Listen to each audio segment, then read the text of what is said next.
Well, hello. I'm only 3 minutes late this week. I'm getting better. Getting better. Oh, you'll have to bear with me today. Oh, I've got the light shining down on me. I look like I've got a halo. Oh, let me take my pills before I get giddy. How are you all? I hope you're all right. Yeah? I'm just taking my painkillers. Hi, Connie.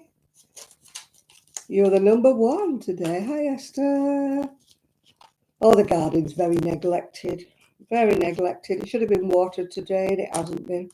And it hasn't rained. So I was trying to do the weeding at the front, but my back is killing me.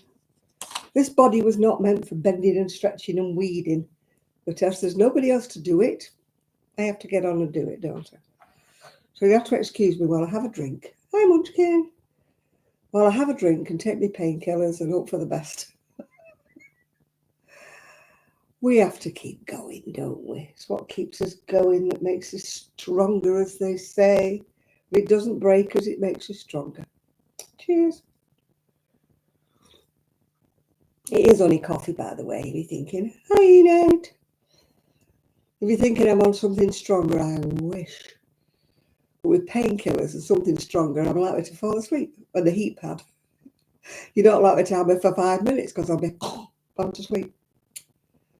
Oh dear, I thought it was a great idea to weed the front pebbles. Whoever decided pebbles was a good excuse for a front garden, sadly mistaken. I'd rather have a lawn. I'd rather mow something than weed pebbles, yeah. Hi, Linda. There won't be a Val tonight because she's got family around, so she'll be busy. So I don't think we'll have any Val tonight. Oh dear. That coffee's a little bit hot for swallowing me pills with. Oh, gosh. I mean, you're doing well out of me this week, aren't you? How many videos have you had? This will be 3, won't it? Will it be 3? Will it be 4? Don't know. Well, it started off being dull today, actually. But then it cheered up and I managed to get my towels dry, which is a great thing. Yes, I'm still on the pink knitting. I really want to crochet because all my new wool's coming. Hi, Mimi. Oh, it's killing me, the videos. I've got out the habit of them. I have to really think. Oh, I don't want cloudy. I want sunshine. I'm not ready. It's gone dark tonight quite early and I'm not ready for this autumn business. Just not ready for it at all. I want summer. I want heat. I want sunshine. Yeah. No, sadly, the autumn's creeping in. Hi, Sophie. The autumn's creeping in, sadly. The nights are getting darker. It's forecast rain. Well, in a way, I hope it rains overnight. And then I don't need to water my plants. They'll get watered, yeah. Hi, Shell. I did ask my neighbour when he's washing the cars, would he sprinkle my pots at the front with some water, but no, has he yet? He hasn't done it. You can't rely on people, can you? If you want anything doing, do it yourself. Wouldn't have hurt him, would it, just to splash a bit of water on my plants? He said, oh yeah, and then he's not done it. Never mind. Next time he wants me to do something for him, I won't be doing it. The squirrel was napping on the crossbar. I haven't seen a squirrel since I moved here. I left him in Fleetwood. I've still got the blooming seagull ripping the top of my roof, garage roof. Oh. Yeah. I was going to go out again today and try and finish the weeding, but oh, my back and my legs. I'm too old for this game. I don't think I am. That's the trouble. I get up in the morning and I think I'm 25, you know. Oh, I don't know. Is there a crackle on my audio? I hope not. It's probably my voice. My voice is a bit croaky. Is that what it is? I don't know if that's any better. My voice is definitely croaky today.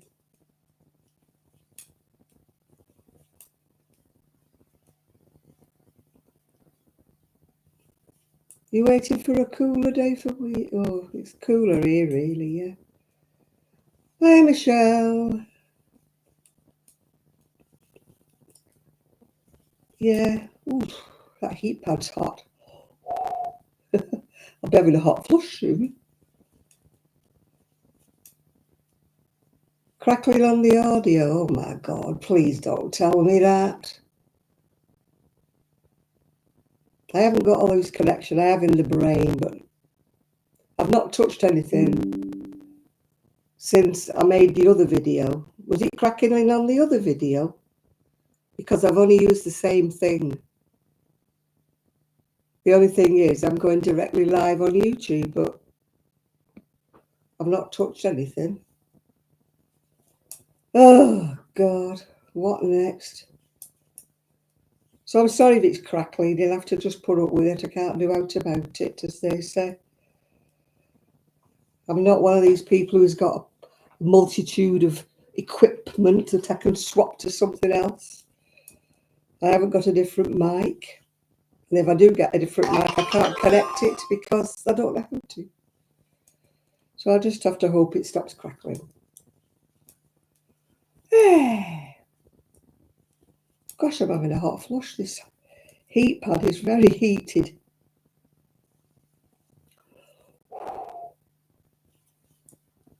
I don't think I'd like it to be 100, but I love 80 something. That's my kind of heat. I hate it when it goes down to about 65 or something. I freeze in them. Yeah, I'm still doing the pink. I'm on the front now. I really, really, really want to crochet. Hi, Julie. I hope you saw my video with me colours and that. If not, I'll just show them to you when I finish the end of this row. I'll show you what I bought on Wool Warehouse. Well, I couldn't leave it, could I? It was such a bargain. It should have been £4 a ball. But it was down to £1.99. And it was pretty. That's all I can say in my defence. And I've been suffering all week with a bad back and a bad hip. So it was my consolation prize to myself. Yes, I know I got a dress and a skirt. But I've been good for ages. I've been good. I've been a good little girl. Well, ish. Ish. Can't be good all the time, can we? We can't be saintly. Well, you can't be me. Cannot be saintly. Well, in my other video,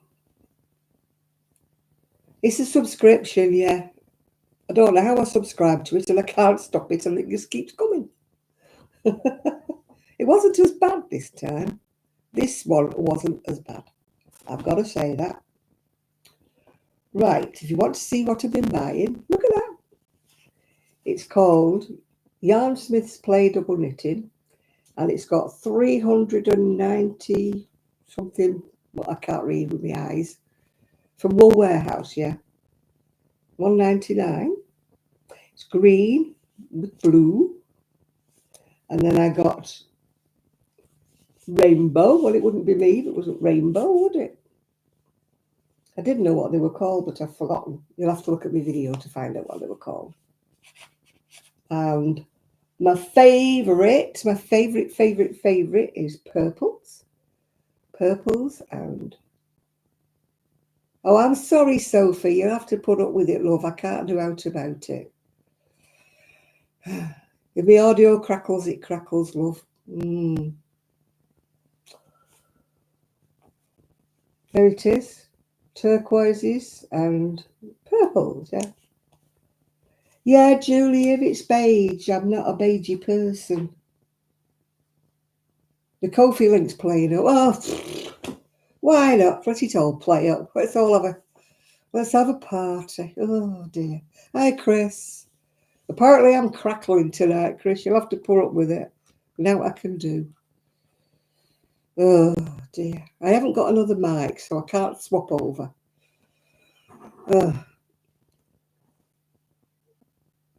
You ordered some Signet Pato. Oh, this heat pad is making me sweat.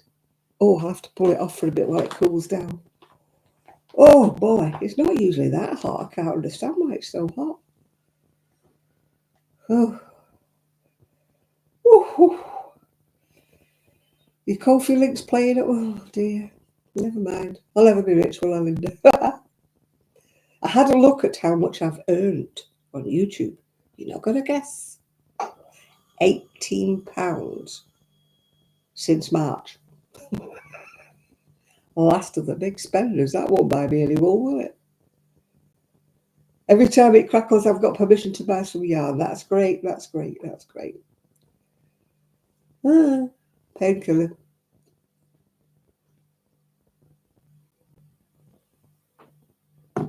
I don't want to touch my camera in case it makes it worse.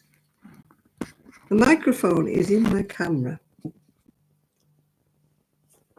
So if it's crackling, I'm sorry. I can't do anything. I haven't got another microphone. Hiya, Lizzie. Apparently I'm crackling, Lizzie. The green, the name of it, oh my goodness. I've got my bill. Let me have a look. The green one. 008. 008. I think it's hike, as in take a hike. Yep, hike. Can you see it? Hike. Yarnsmiths play double knitting. Yep, hike is the first one. And then we've got, I think that's dive. And I think that one was shout, shout, shout, let it all out. Oh, these are the things I can do without. Yeah, yeah, yeah. And if I'm crackling tonight, I am fed up. Well, those of you who've watched my video, was it crackling on that video? Because I'm using exactly the same setup. Yeah, Tears for Fears. Hey, hey. I've just been listening to Neil Sean and Sia. It wasn't. Well, then it must be YouTube then. Because I'm using exactly the same. I'm using the same camera on my PC and I'm using the same camera and the same whatever. So it's YouTube then. It's crackling. Sorry. Ain't me.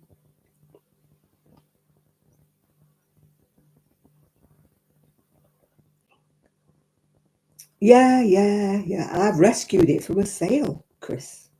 I've set it free. And I've got news for you. I've ordered some more.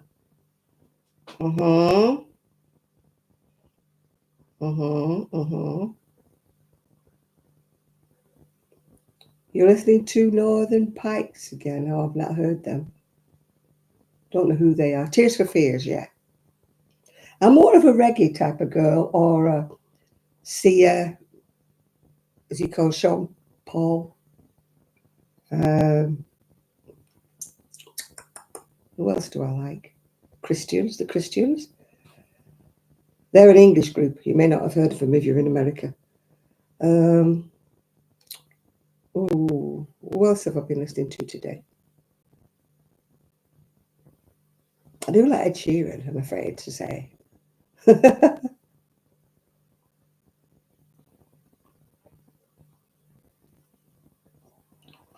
My cousin was a one-hit wonder back in the 60s in Canada. I'll have you know. Nobody's ever heard of him, but he was a one-hit wonder. What was it called? One Night Lover, I think it was called. It was called Tommy Middleton.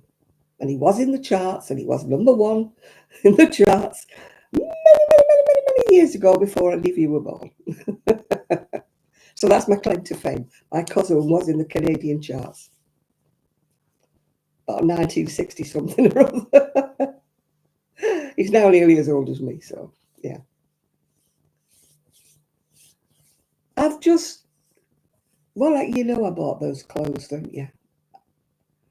I mean, Chris liked the green skirt. I did as well, which I was like green, purple. And you know me, purple one, yeah.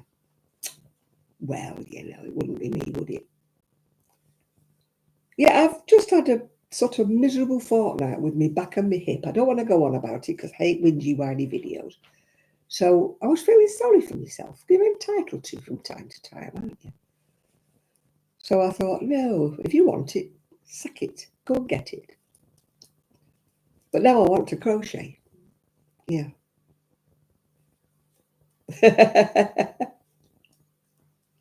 You need a dress up what? That skirt. The green was lovely, but it had to be purple. I was weighing up what would I wear with green. I loved it, don't get me wrong. I did love it. If you don't know what I'm talking about Moonbeams and Mayhem.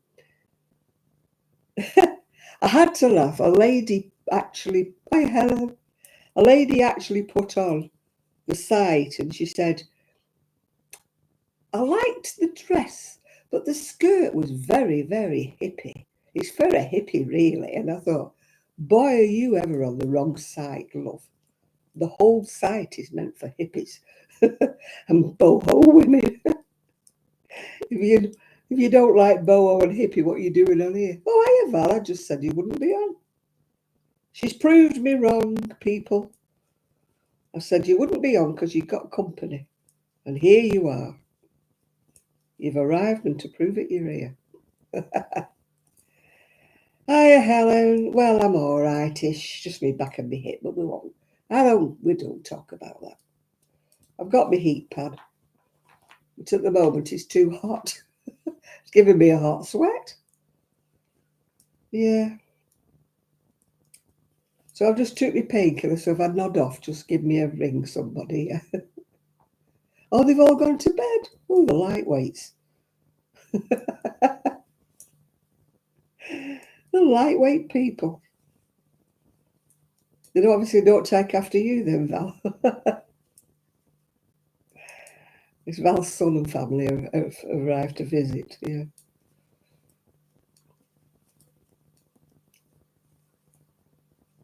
No fun in, well, I can't say that about here, although it's been lovely and sunny. The indoor plants are doing really well, but the outdoor plants are suffering because I keep forgetting to water them. When it gets this time of night, I'm thinking, oh God, the hose pipe leaks. And it leaks in the kitchen, and then I've got to mop up the kitchen, and oh, I really need an outside tap. Oh, they've been up since Glastonbury. Oh, I would love to go to Glastonbury. I want to be a hippie and go to Glastonbury. If you're not from the UK, you won't know Glastonbury is sort of very hippie-ish town. It's a very druid and kind of whatever. But how would you describe it, Val? It's very, not druid, but well, I don't know how you describe it. Alternative people. But I've always wanted to go. That and Brighton, and my niece is in Brighton at the moment. I would love to go to Brighton. My kind of shops. Old boho hippie and everything. They're probably terribly, terribly expensive. But you know, when I win that lottery, of course, as for getting down there, it won't be a problem. I'll just hire a chauffeur to take me all the way to Brighton. Yeah. You had some wonderful green teas. Yeah, how would you describe it, Julie? How would you describe it? Alternative lifestyle? It's kind of not a hippie. I wouldn't say it was hippie. But let's just say I think I'd feel at home there with the way that people dress and the way that they wander about. It's like that in Brighton. I would definitely fit in Brighton. My niece said that about me. You know, the type of clothes that I love to wear, but everybody goes, ooh, what's she got on? She really got to go out in that? My son used to give me really sideways looks, like, you're really wearing that, mother? Just because I don't dress the way a woman in her 70s should dress. Oh, the Pina Colada Festival, did you watch it? Yeah. Arr. If you don't know what we're talking about a lady who lives on a narrowboat. She's called Heidi, and her channel is the Narrowboat Pirate. And she wears like a pirate hat and she drinks rum. And everybody that meets her, that recognises her, goes, "Har," you know, in the pirate way. So she went to a Pina Colada festival. And they were testing the Pina Coladas, and some of them have no rum in them, or very little rum. But then she does love her different kinds of rum. I must admit, I'm quite jealous that she gets all this rum given to her. Not that I'm alcoholic or anything, but I would just love to taste all the different kinds of rum that she gets given to her. You know, just not you know, out of the ordinary rums. Yeah. Hi, Sandra. You know, it must be nice just to. I don't want a lot of it, just to taste. You know, just a little taste. As she says, wet the lips, the top ones. Yeah, that's why I think I would enjoy Glastonbury. I wouldn't get the strange looks like I get in Fleetwood and Cleveland. I do get the, oh, I do love what you're wearing, but I couldn't wear it. You're very brave to wear it. I'm like, no, I'm not. I'm not brave to wear it. It's just normal to me. Oh dear, never mind.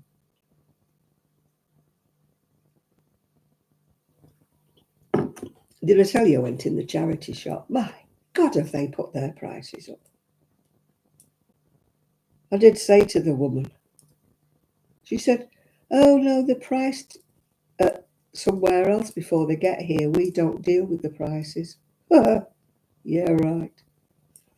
Needless to say, there was hardly anybody in the shop. Yeah.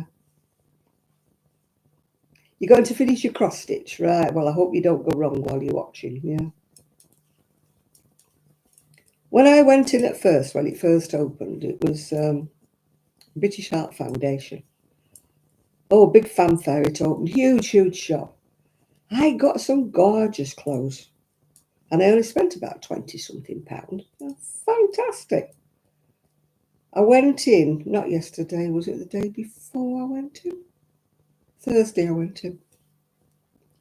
Boy, oh boy, have they put their prices up.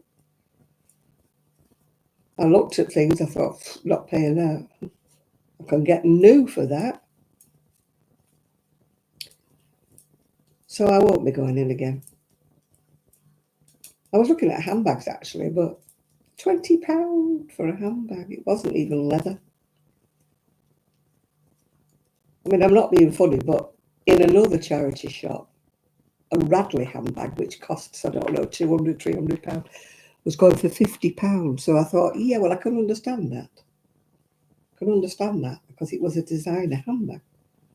But £20 for a nothing handbag that wasn't even leather, no. Sorry, mate. And I did notice they were still there. They were there when I went in about 4 weeks ago, and they're still there.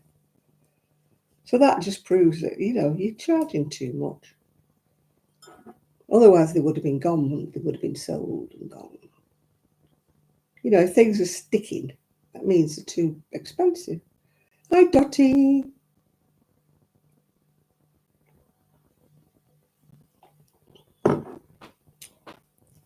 I mean, in my little mind, if you reduced your prices and sold more, you'd still get more money for the charity, wouldn't you? Or is that just my way of thinking? Hiking up your prices, you think technically you would get more money, but you won't because people won't buy. We're not a rich area, yeah. They were in Cleaveys. Which one did she go in? I bet she didn't go in that one. Or if she did, I bet she didn't buy anything.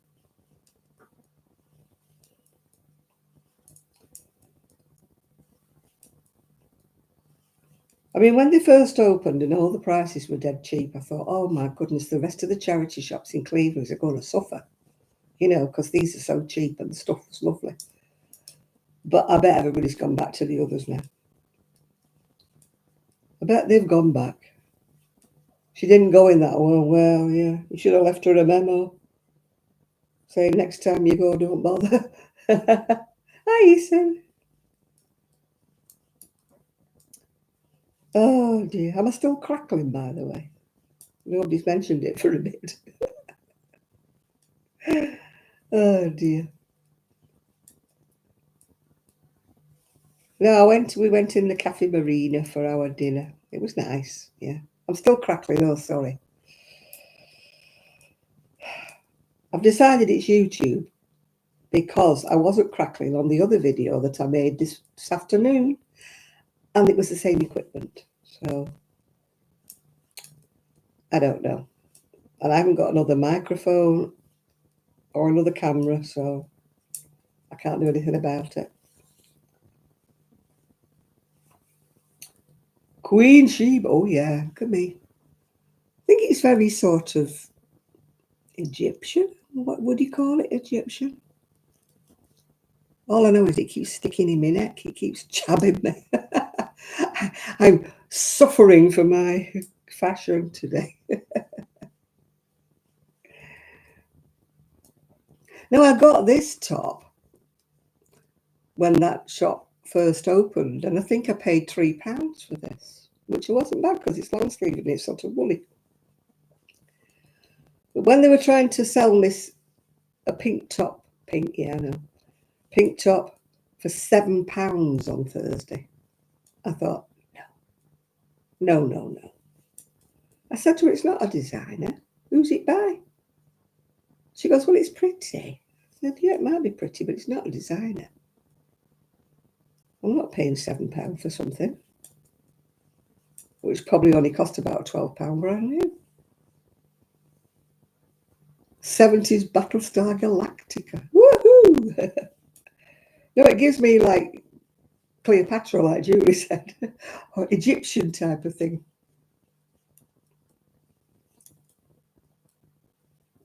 I do rummage every now and again into the bottom of my pile of. I've got everything into. I'm very organised. All my colours are in drawers. I've got 6 drawers, I think, of necklaces. The purple's in one, red's in another, blah, blah, blah. But I don't always get to the bottom of the drawer. What's on my needle? I'm still doing that pink. Still doing my pink. I've done the back. This is the front. And I want to be crocheting. So I'm a thwarted crocheter at the moment. But I want at least to finish the back and the front before I start any crochet.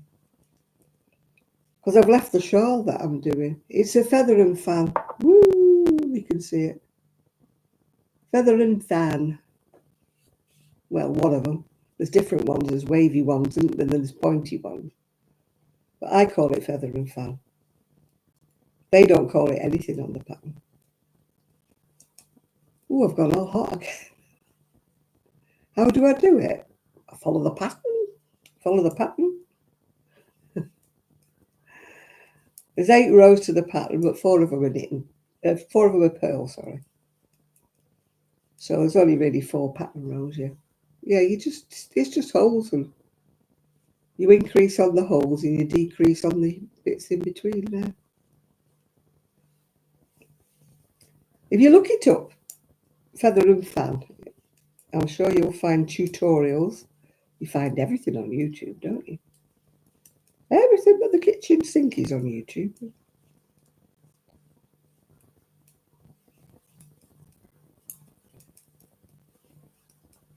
Oh, God, I put my heat pad on and I go sweating.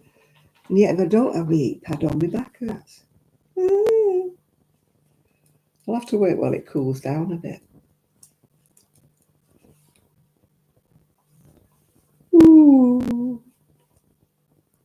Yeah, the reason I got onto Wool Warehouse was because I needed 2 more balls of pink, because I haven't got enough. Well, actually, I think I only need 1 ball of pink, but I ordered 2 to be on the safe side. I always order 1 more. That's why I always have these odd balls everywhere. But, so, then I ordered the boho spirit. And then, no, I haven't used my new iron yet. I need to, because I have to iron those dresses, the dress and skirt that I got from Moonbeams and Mayhem. I can't wear them until I iron them because they're a bit crumply. Not quite as screwed up as the things I got from Shine. They look like somebody had thrown them in a ball and stood on them. But that's another. I washed that dress and put it in the wardrobe. Probably stay there now. Until I decide, take that out. I'm not wearing that. That shapeless thing I had on last week.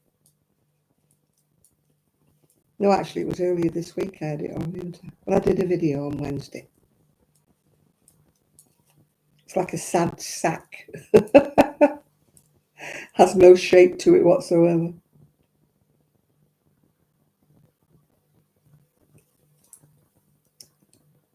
Oh, Janet, what are you doing? That's right. You're right. I talk to myself. I'm always Janet when I've done something wrong. I'm Jan when I've done something right. When I'm talking to myself, it's always Janet. What are you doing?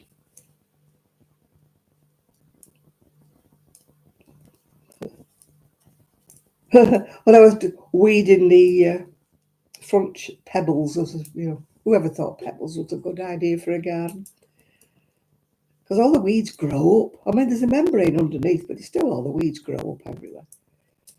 So I even had my wheeler seat, because I had to sit down because I kept wobbling over. Little old dear come chatting to me. And she insisted on bending over and pulling a few weeds, and I thought, oh please, she's going to fall over at any minute. She was worse than me. She was less mobile than I am. I had to keep sitting on my wheeler, but one of the brakes needs tightening. It kept moving, which wasn't a bit alarming when you sit on it and it goes. So I need to tighten up my brake, to put the brakes down when you sit on it, otherwise it wanders off on its own. I fell off one when not that one, but I fell off one when I went to, what was it called, Yarndale. Really banged my head and gave myself a brilliant bruise. Janet, what are you playing at?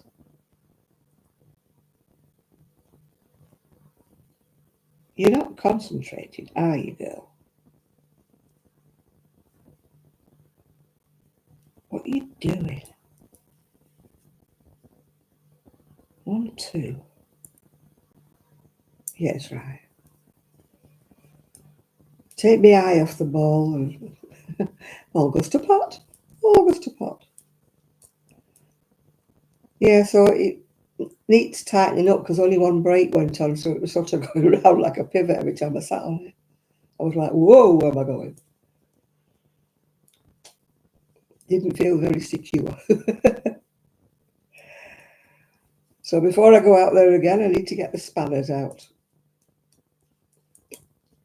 Tell you, she tries her hand at anything, does this girl?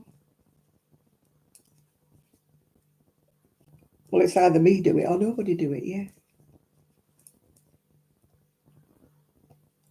It's too easy when there's somebody within reach to say, can you do this for me? But when there's nobody, I need to charge my doorbell up as well. And it's got a little key and teeny little screws. And I know if I take the doorbell off, I'm going to drop them screws. Because my fingers don't work. I think I've told you that before. I can't feel things with the end of my fingers, neuropathy.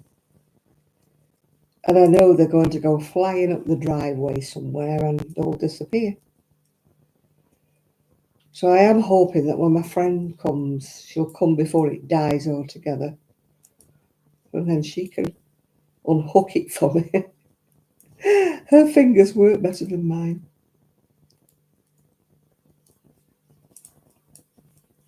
I should have asked next door because he was out doing his car. But seeing as I've asked him twice to water my plants and he hasn't done it, I'm not holding out a lot of hope. Yeah.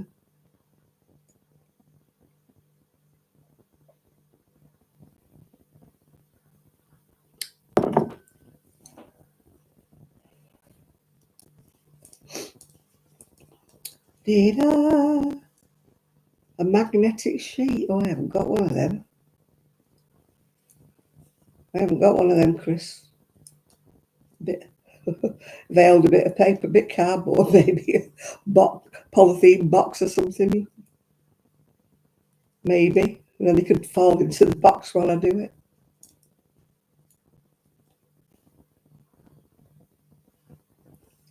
Are we on water? Do you know, I don't know. I really don't know, Munchkin.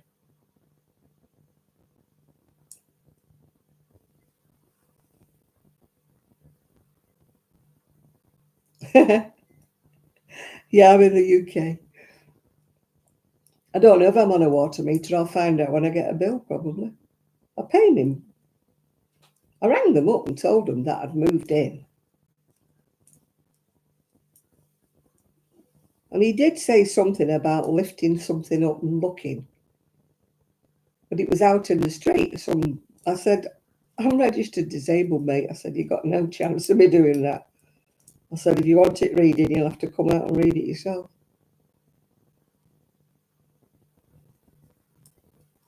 So it went very quiet after that. So he said, oh, I'll just calculate it. So what am I doing here?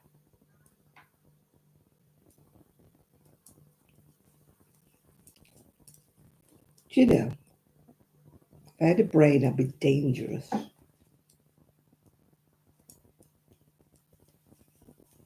Ooh. Oh, I'll be glad when I finish this. I don't know why I started it. Why did I think knitting this pink would be a good idea? Actually, I started crocheting it, but I started on 2 patterns later. I decided I didn't like either of them. So I decided it would be a good idea to knit it. But it seems to be taking me forever to knit this. Everybody keeps saying, oh no, you're a quick knitter. But I don't think I am.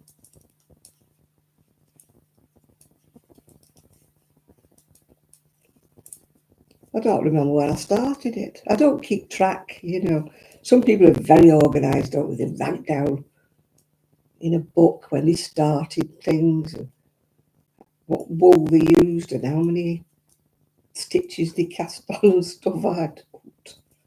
I haven't got a clue.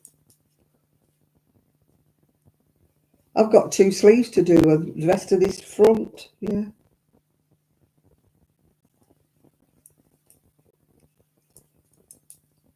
I think it's because I'm impatient with it, Chris. I've got fed up with it now. This wool's arrived and I want to crochet. I think that's what it is. I probably would be quite happily knitting it if I hadn't bought new wool. Or new yarn, as the Americans insist on calling it. We call everything wool over here. Well, I do anyway. I'm like Sheila. It's wool. Doesn't matter if it's acrylic, it's still wool.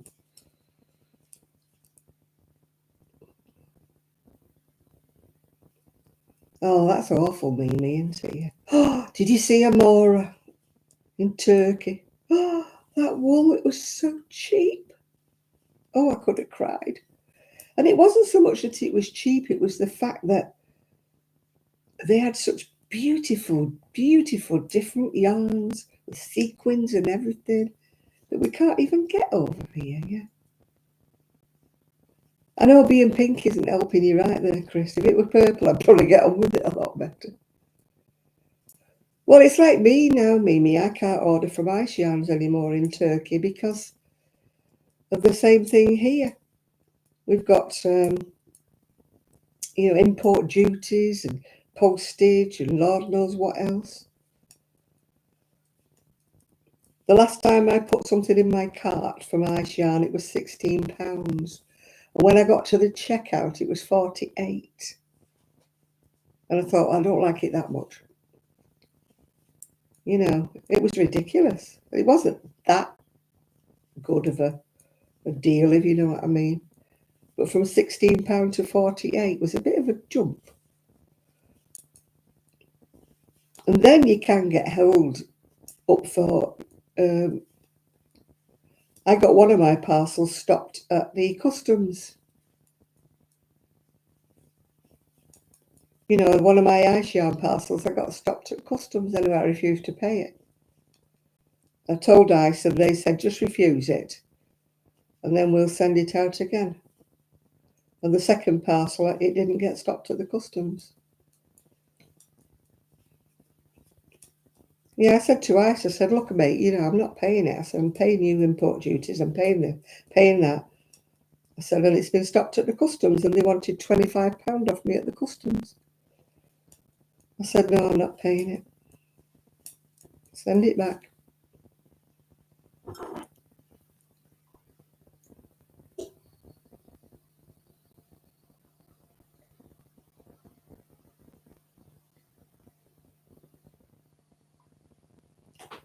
Well, all small businesses are losing out no matter where they are.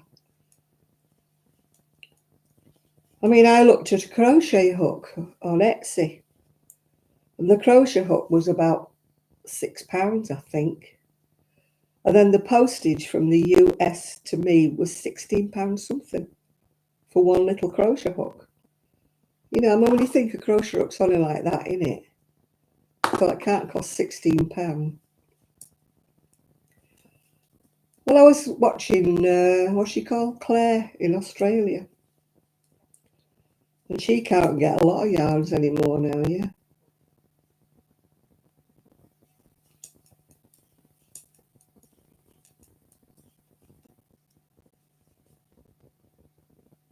You just finished your last 4th ball of acrylic. Made a curtain. Oh, that sounds a bit jazzy for a curtain.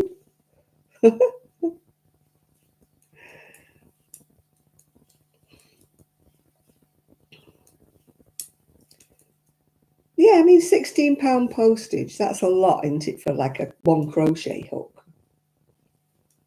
And then, I mean, that could have got stopped at customs, I don't know. But, I mean, it's everywhere in the world, isn't it? No matter, you can't order from other countries anymore. I watch a lady, she's called Afraid Upcycling. Afraid as in fraying, you know, as in material, F-R-A-Y. And she wanted a pattern. It was an American pattern for a handbag that was like a cat. Why she wanted one of them, I don't know. But she finished up and it cost her about £30, this pattern. You know, with all the tariffs and the this and the that and the other. And I thought, blimey, I wouldn't have paid it. Where the heck? It was a sewing pattern, by the way, not a knitting pattern. And it was an actual physical pattern when it did arrive. It wasn't like a printout or something, but I thought, blimey, just a cat handbag. And she does do things and sell things, you know. I thought, you couldn't sell that, could you? Because you couldn't make a profit if you've had to pay that much for the pattern. She'd have to sell an awful lot of cat handbags, wouldn't she, to get that pattern price back again.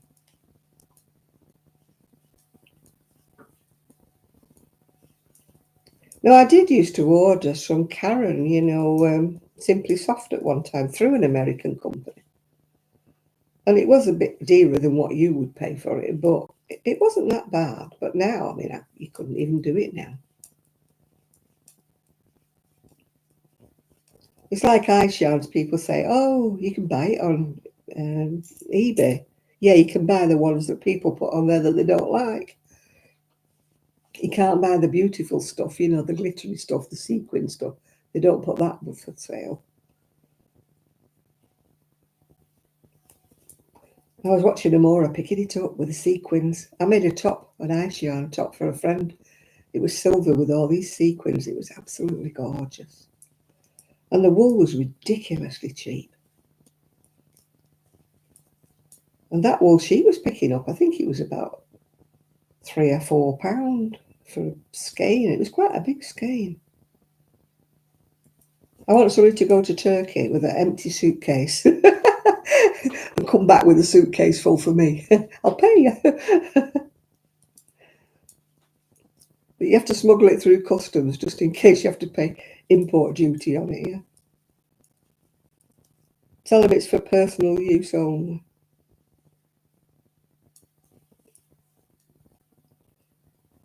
I'm waiting to see video number 2 from Amora, where she does the, you know, the reveal of what she actually did buy. But, I mean, I was getting a bit dizzy because one shop was leading, it's like a souk, a marketplace. One shop was leading into another shop, was leading into another shop. It was like a rabbit warren. It's a wonder she didn't get lost. Fortunately, her partner is Turkish, I think. So he would have hopefully known the language if they'd have got lost.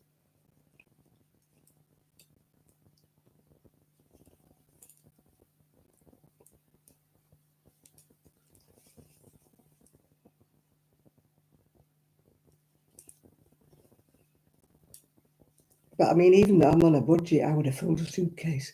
I would have filled a suitcase. I probably only spent about 50 quid, yeah. Oh dear. It's no good, Janet, you can't go. So stop. I'm not usually an envious person, I really am not. I can look at things that people have got and think, oh, that's very nice, yeah. But, oh gosh, I was very envious of her going where she went, yeah.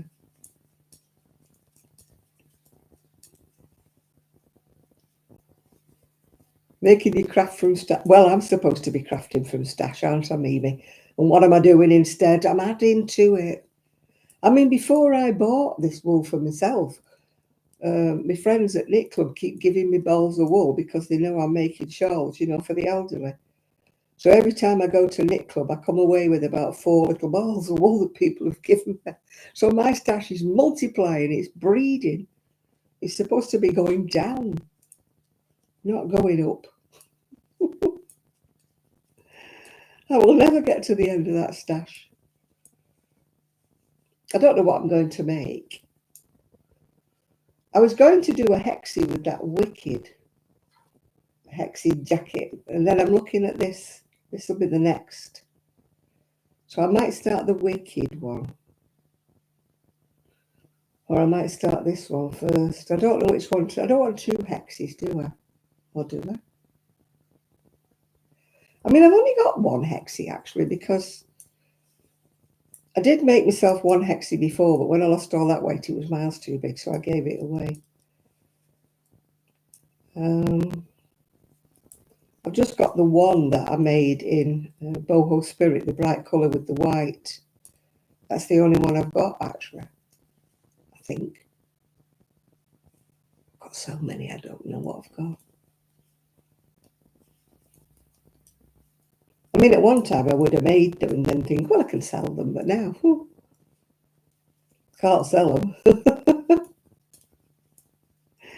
So I have to keep keeping them. Oh dear.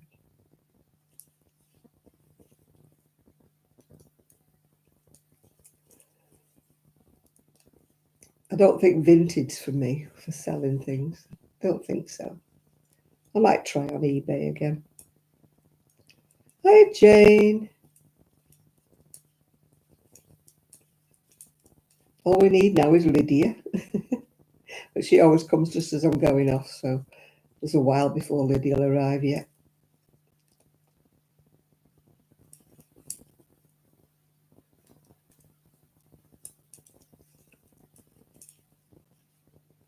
I still haven't heard from Trev. I did send him a message, rather a long message actually, and I don't think he's even picked it up yet. When people pick up the messages, I get a little tick, you know, when they've seen them.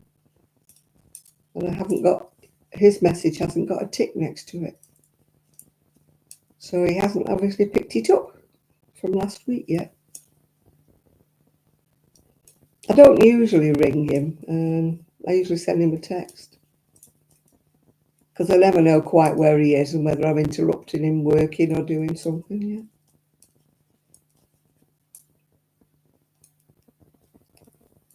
I might try and ring him tomorrow. But it is bank holiday, so he might be doing something.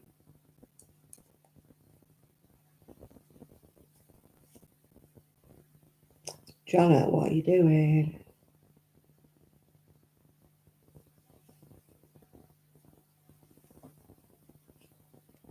You're going wrong again. What you doing, girl?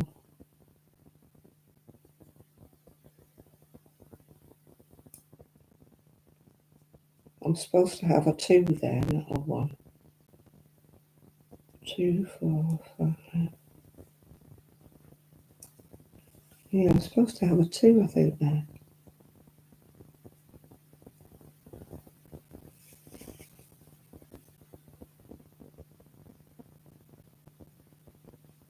No, it's a 1. It's all right. Nope, I'm fine. I thought I should have had another stitch there.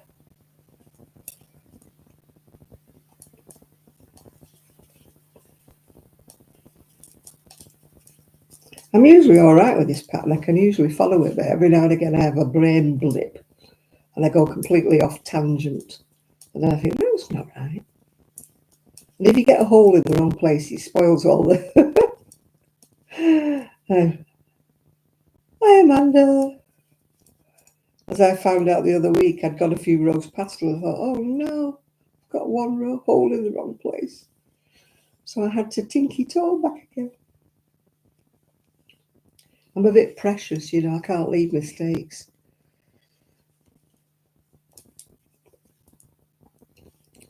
You know, when people put things on Facebook and they say, can you see my mistake? And it's glaring, you know, and they go, can I knit past it? Do you think people will notice? And I'm like, well, I have right away, yeah. That's happened to you. I can't leave it. If it's got a hole in the wrong place, I can't leave it. Because I know my eyes will go straight to it. If I know it's wrong, it's wrong. It has to come back. Yeah, people put these things on saying, will anybody notice if I carry on knitting? And I'm like, yeah, I will. I can see it. It's there. Big mistake. Pull it back, woman. You've only gone 3 rows past. Pull it back. I mean, if it's way down the bottom and they're right up at the top, I could understand them not wanting to pull it back. But they see a mistake and they've gone past it with about 2 rows and they're like, I don't want to pull it back. And I'm like, why? Pull it back, woman. Pull it back.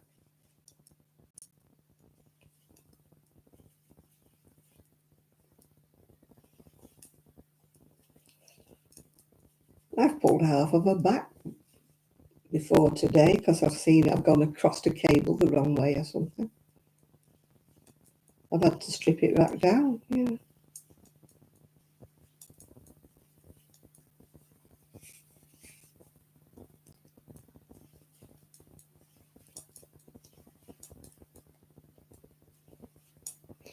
I was mad the other week. I was sewing up a little baby cardigan and I snipped a loose thread and it went in a hole.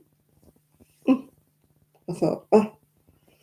So my doll has now got a cardigan because I can't do anything with that. I won't give it anybody, even though I've darned the hole up. I won't give it anybody. Yeah, that's not right, is it, Sandra? It's because it's for charity. Doesn't mean that anybody else wants to wear it with a mistake. Yeah, if you try to fix a mistake without pulling it back, yeah. As I say, I snipped this little piece of thread and snipped a blooming hole in my knitting. I mean, I've caught the hole, but I can't do it like my doll's wearing it now. And it was a pretty little cardigan as well.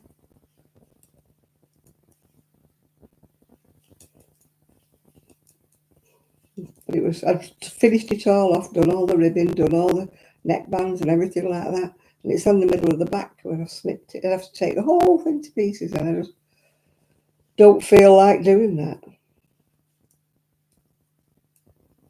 Yeah, this was a stupid mistake. Wasn't it, cutting it with scissors, snipping a thread?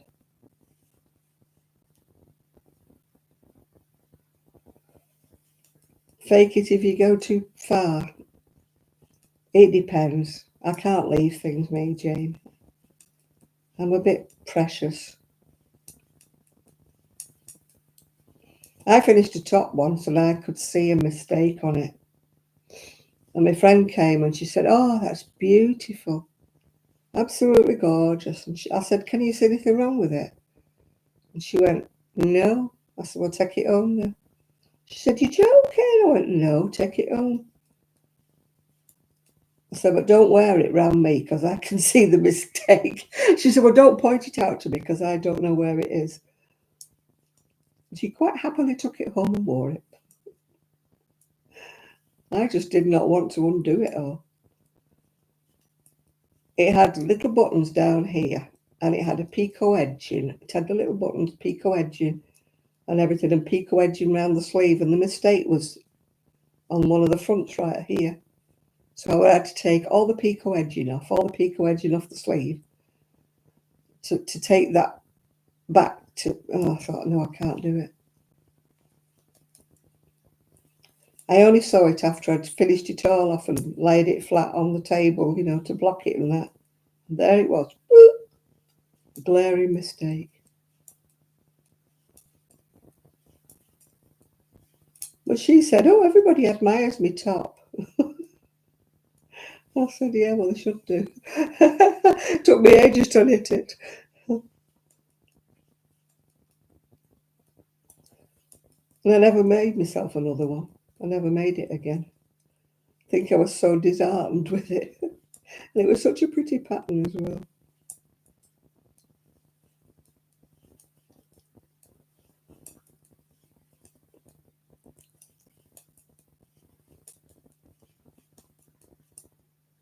I made another pattern that I thought was absolutely glorious. It was all cables and everything. And it was when I was living at home. And my mum did my washing then. And don't ask me how she did it because my mum was such a careful washer, but she spoiled it. I was heartbroken.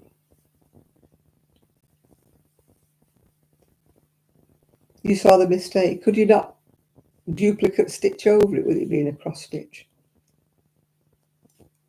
I've done that with a Fair Isle, you call it colour work or whatever in America. We call it Fair Isle. When I've noticed that one stitch was in the wrong colour, I have duplicated over the top, done a duplicate stitch and corrected the colour mistake, yeah. It wasn't a big thing, it was just like one stitch in the wrong colour. But it annoyed me.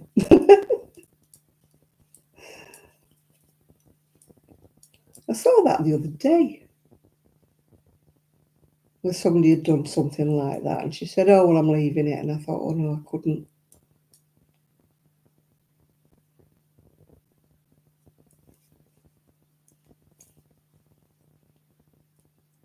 As I say, I'm picky. My mother said I should have worked in quality control, checking anybody's work for mistakes. She used to call me Hawkeye.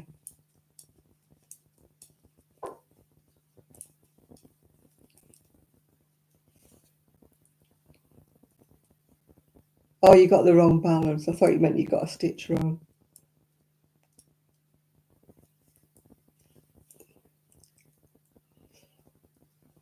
I hope you gave it away because probably who you gave it to wouldn't have noticed. It's just that you knew what was right and what was wrong. It's like me with that top. When I gave it to my friend, she wore it, never noticed. Nobody ever else ever pointed it out to her.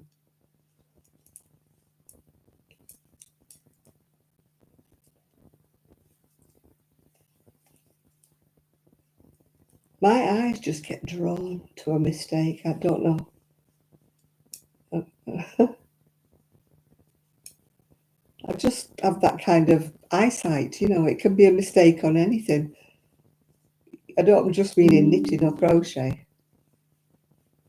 It can be, a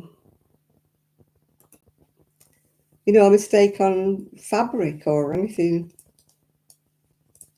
Tell you what annoys me, I'm talking about clothing now, when they're like plaid or stripes or something, and they're not cheap. We're talking expensive clothing here, and they don't match the stripes up.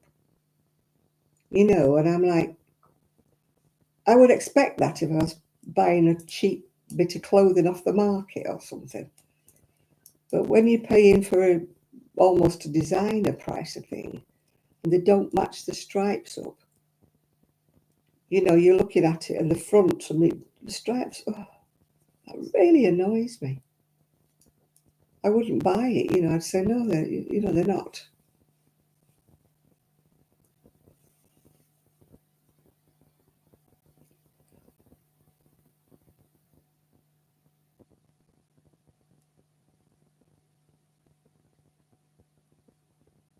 Memorabilia Rose Arbor. I don't know nothing about cross stitching. I shall look at it later. I can't look at it now, otherwise I shall destroy the live. I can't drift off this page and go on to another page.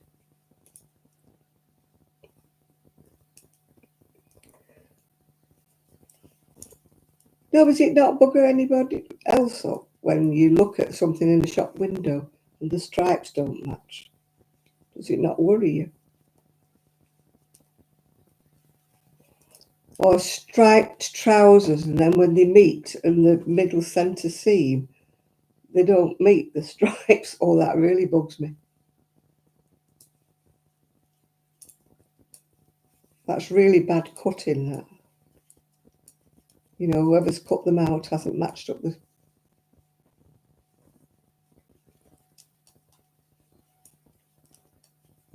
patterways. Or you see something and one of the sleeves or one of it, the pattern's upside down. They've obviously cut it out, to save fabric or whatever, so they've reverse turned it. And I'm like, that sleeve's got the patterns the wrong way around. The fronts go that way and the sleeve goes that way. It's amazing how many times you see things like that. And we're not talking cheap clothing here off the market. We're talking, high-end stuff. Yeah, exactly. You're talking a foreign language now with your cross stitches. I have no idea what you're talking about.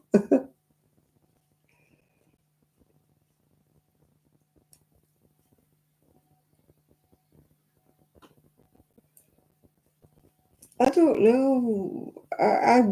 I've just learned to knit at a very young age, so I don't know. I would just say watch YouTube and see if you can find something easy on there. That would be my suggestion. Has anybody else got any better suggestions? What Julie should try?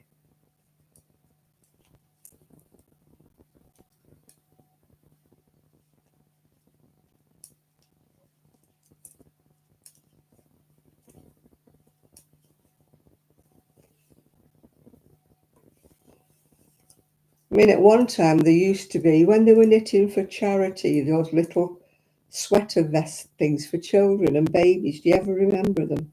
And they were like little squares, weren't they? And you sewed them up. I'm going back a few years now. And there was patterns for them everywhere. And they didn't have any shaping or anything. They were just like rectangles, and you stitched them together to make very, very basic kind of sweaters for children abroad, it was. I can't remember who it was now. It was some charity or other.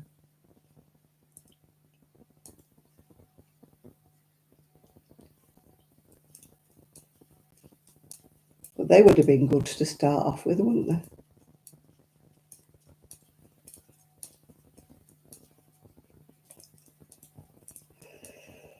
Oh, oh my giddy aunt. The painkillers are kicking in.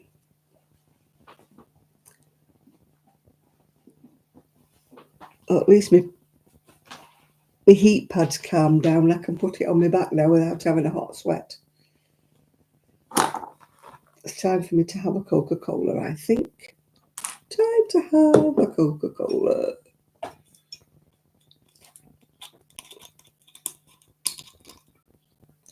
Ooh.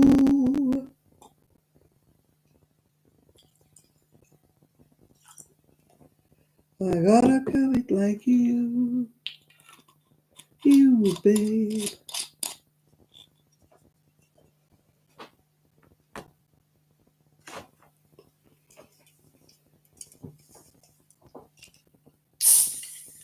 I keep thinking about that song by Sia. I'm invincible. I'm a Porsche with no brakes. That's me. I've got no brakes.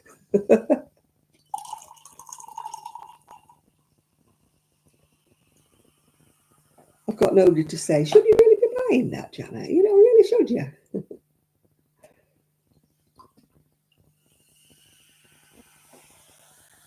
I have a little argument with myself, but I always win. Like, should you be buying that? Well, you shouldn't, should you really? But yeah, then you want it, don't you? So then go get it. Yeah. I have little arguments with myself.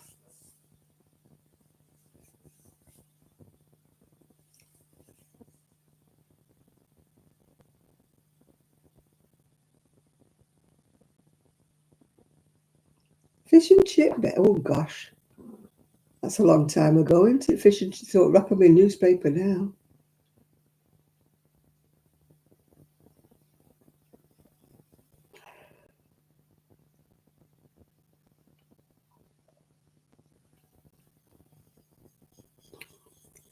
Some of them smell horrible though, the Dotty, don't they? I don't like the ones that, you know, when you're wearing them in company, people are going around you, you know. Oh, I love Sia, yeah. Well, I don't love her because she looks a bit of a twit with her hair, doesn't she? But I like the way she sings.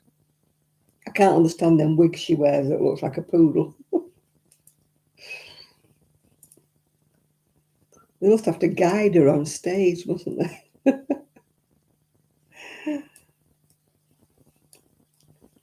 She can't see through all that.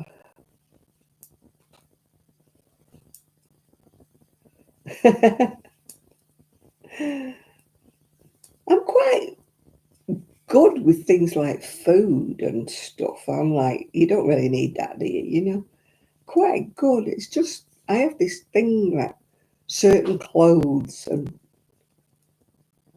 you know, if you showed me a rack of t-shirts, I'd go, right, okay, fine, don't want any of them, you know. But if it was a rack of boho dresses now, then I would find it difficult, yeah.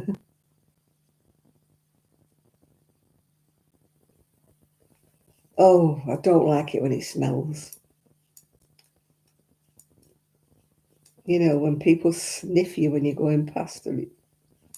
I always think it's like an old people smell, isn't it? Like horse liniment or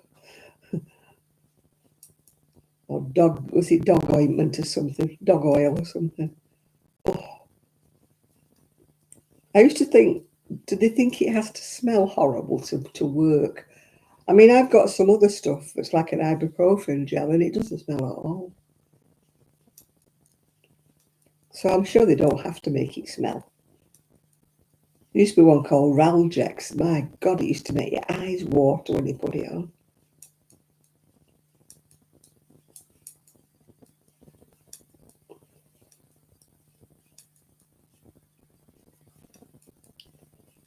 But I'm sort of allergic to a lot of things. I got some pain patches once.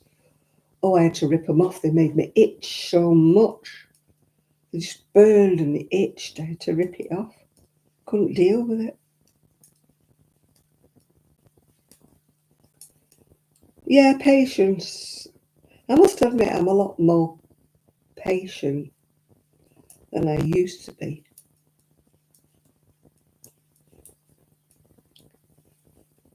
Maybe it's all those courses I went on when I worked for the DWP, how to handle difficult situations.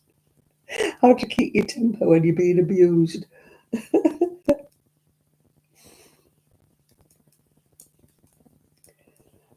I think finally it worked on me. You know, I learnt to humour.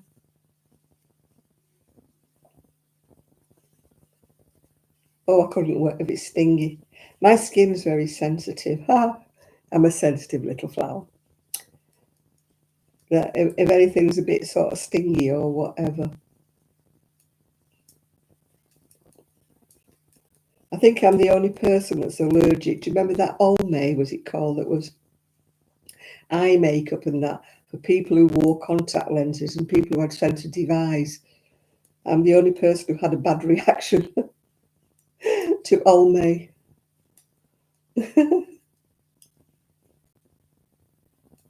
It didn't work out. Why not, Julie? Mine worked out. I've done team. Maybe you misread it somewhere. Yeah, I've made loads of them.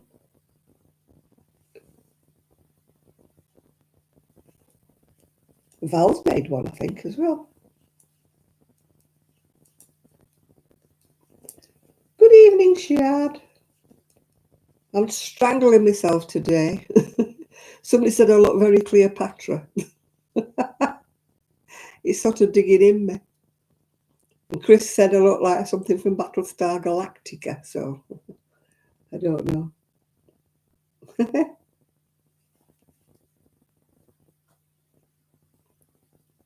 She's changed the increases.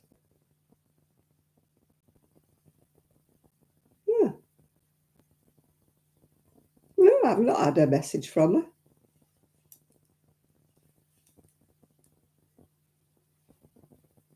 No, I just used the one I bought in the first place.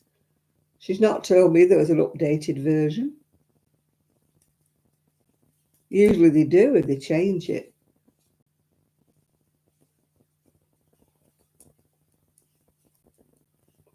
Where did you buy it from? I bought mine from Ravelry. I've only bought it once.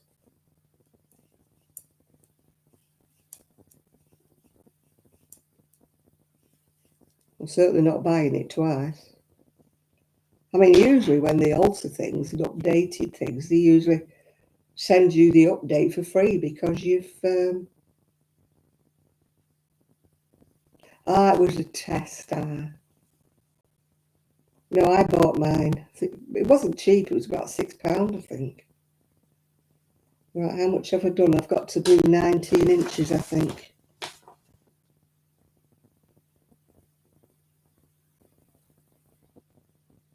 "19 inches, ending on a wrong side row." Right, well, I've ended on a wrong side row. Let's get my tape measure out.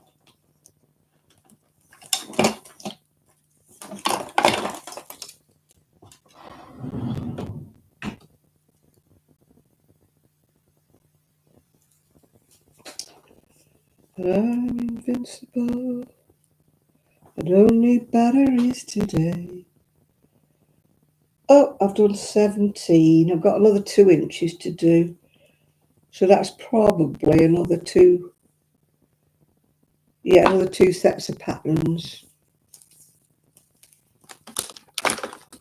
Keep going, you fool. Keep going, you fool.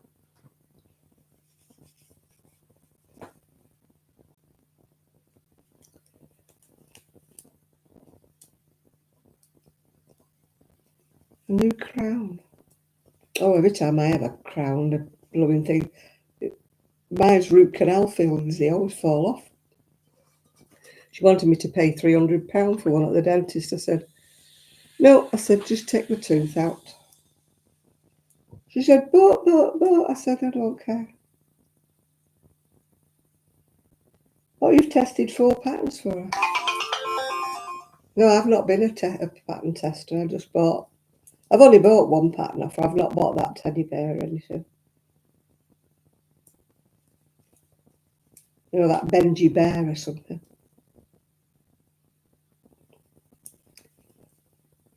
Maybe somebody pinched that Benji bear because they were selling it on Facebook. It was her pattern, but it wasn't her that was selling it. I thought, hello. Wonder if she knows somebody's pinched her pattern.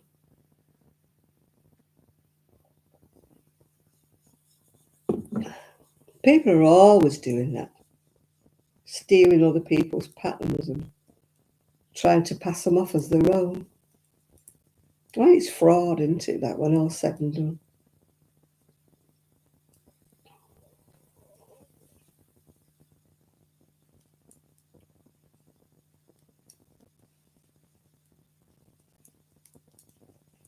No, I never even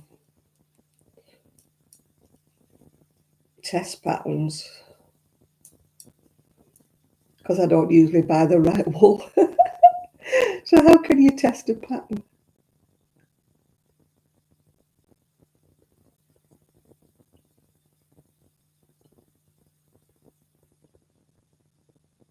Oh, the one by your name. Oh, right. I understand what you mean. I thought you meant a crown on your tooth.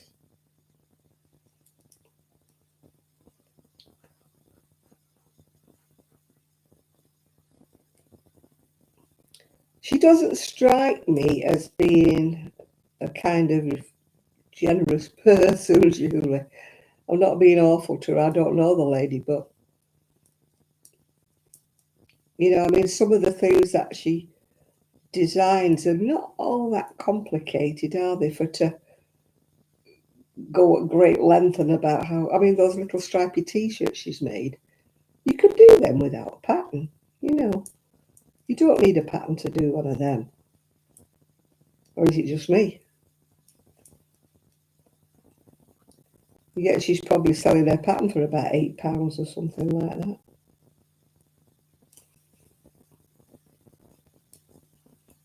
Whereas I just look at it and think, oh, I'll do that myself.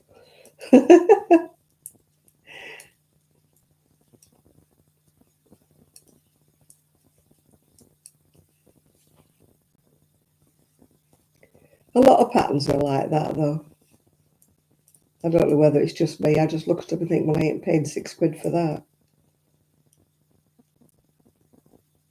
I mean, my version might not be quite 100% authentic to hers, but oh, your teeth are false. I wish mine were. I would have less trouble with them. I'll finish up with no teeth at this rate because I can't afford. There's no NHS for teeth over here. You have to pay for everything. If my teeth fall out, you'd be looking at me gummy. I'll be having a GoFundMe for teeth. I'll be saying, if you want to look at me with teeth, you better pay me. Put a lot of money in my coffee account.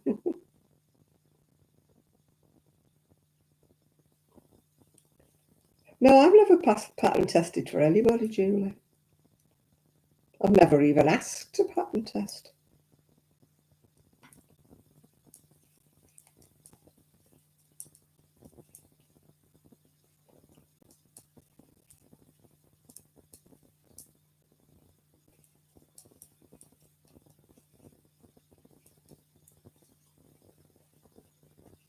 I did quite a few patterns of, what's she called?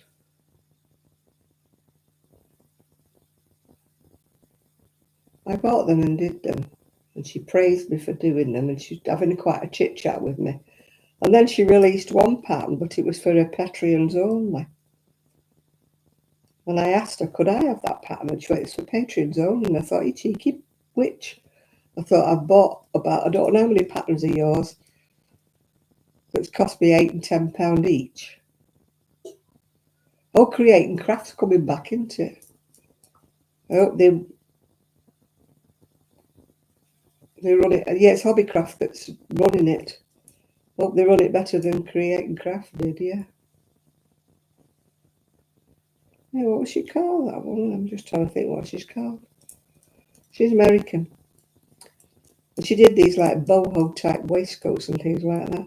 And I bought about 5 of her patterns. I think they were about £8 each. And then this one particular one.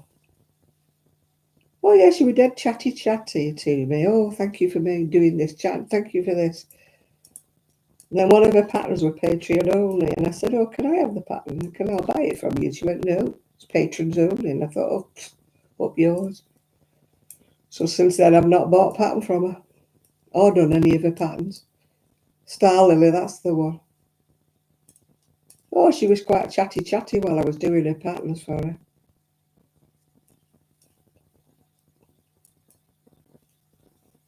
And I gave her lots and lots of promotion as well. But I won't anymore. She wants to be like that.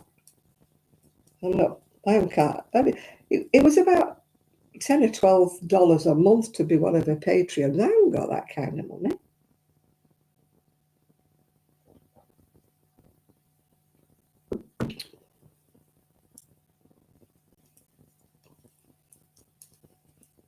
Yeah, then she went off on a right rant one time about somebody saying her garments were too pricey, which they were blooming pricey, believe me. The ones she was selling, and she was going on. Do they not realise? And I thought, she crochets like the wind. It used to take her not even a day to make a waistcoat or something, and she was charging about $300 for this waistcoat. And she was more or less, this woman was saying, it was a bit too much or something. And she was ranting on about it, really getting up, ranting and calling her names and everything. And I'm like, honestly, there's no need for that.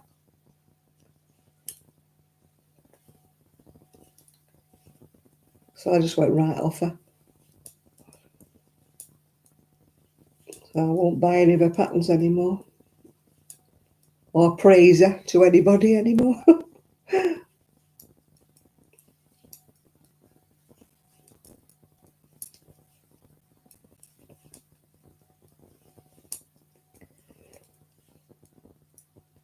Yeah, that annoys me. I will buy a pattern if I like it, but I don't want, oh, you can only have it if you're one of my patrons or you're one of my star people or something. And I'm like, oh, keep it then. Forget it.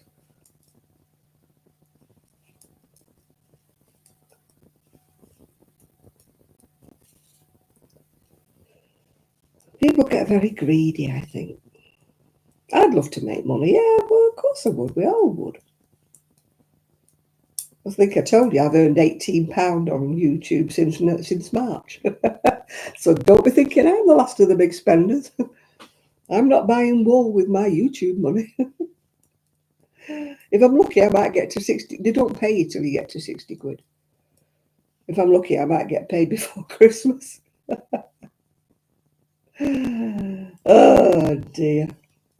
I shall never be a flyer. Yeah. The tax man will never be looking for me.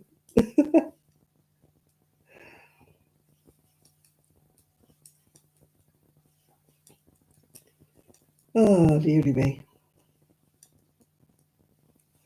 And I'm too old to go for a part-time job.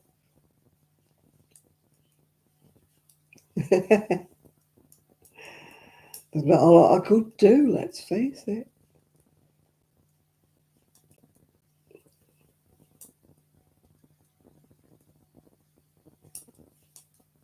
No, that's it's Snapchat or something where you pledge money or something, and they go, "Oh, thank you, thank you." You see it in the comments, don't you? Like, somebody's paid so many dollars to somebody. It's not Snapchat, is it? Something or other. I don't know what it is. I don't understand it. But they put the dollars and it's in the chat, and they're like, "Oh, thank you," and I'm like, phew. You think I'm donating $10 to you can think again. I'll buy somebody a coffee. I will do that. Super chat, that's it, yeah. What would I have to say differently? If I was to say to you, right, you have to become a member and we'll do super chat, what would I say? What would I have to offer? I wouldn't have anything different to say to anybody that I can't say to everybody. I haven't got any private stuff that I'm keeping back from you. You have to be a member of my super chat to get this information out of me. Yeah, I'm an open book, I'm afraid. I wouldn't know what to do. I mean, loads of people wanted me to do Zoom and that, but no. You have to pay to go onto Zoom. You have to buy the Zoom thing or other. And then you've got to commit people flashing up and chatting. And there's so many people subscribed to me. You know, I can't say, right, I'm only having 20 people in my Zoom, otherwise it gets ridiculous, you know. And, you know, everybody trying to talk to me at once. And I'm like, no.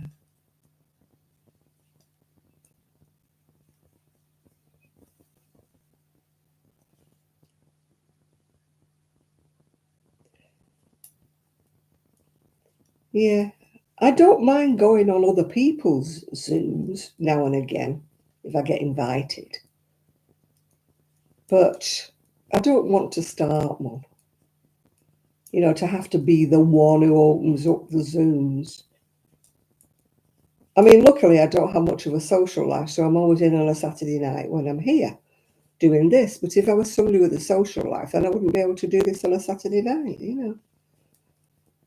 You know, if I had a partner and I went out on date nights, which would be wonderful, wouldn't it? But you know what I mean? Whereas I'm not around to do a Zoom when people in America are awake most of the time. If I did Zooms in the daytime, everybody would be asleep in America. I mean, I have joined in on odd Zooms, and I used to go on a Zoom. There used to be about 6 of us used to do Zooms on a Wednesday. One of them was Denise from, you know, Denise Dear. She did it. There was Zoe used to come on, and there was 2 others. Yes. So sometimes, oh gosh, I'm trying to think of her name now. Kelly. Sometimes Kelly would come on. But there was only about 6 of us, and that was just a nice number for a Zoom meeting. But like if I said I was doing a Zoom and about 25, 30 people wanted to join, I'd be overwhelmed. Here, you're talking because you're typing. But if you were talking at me, I couldn't cope with it. There'd be too many people in my face, you know.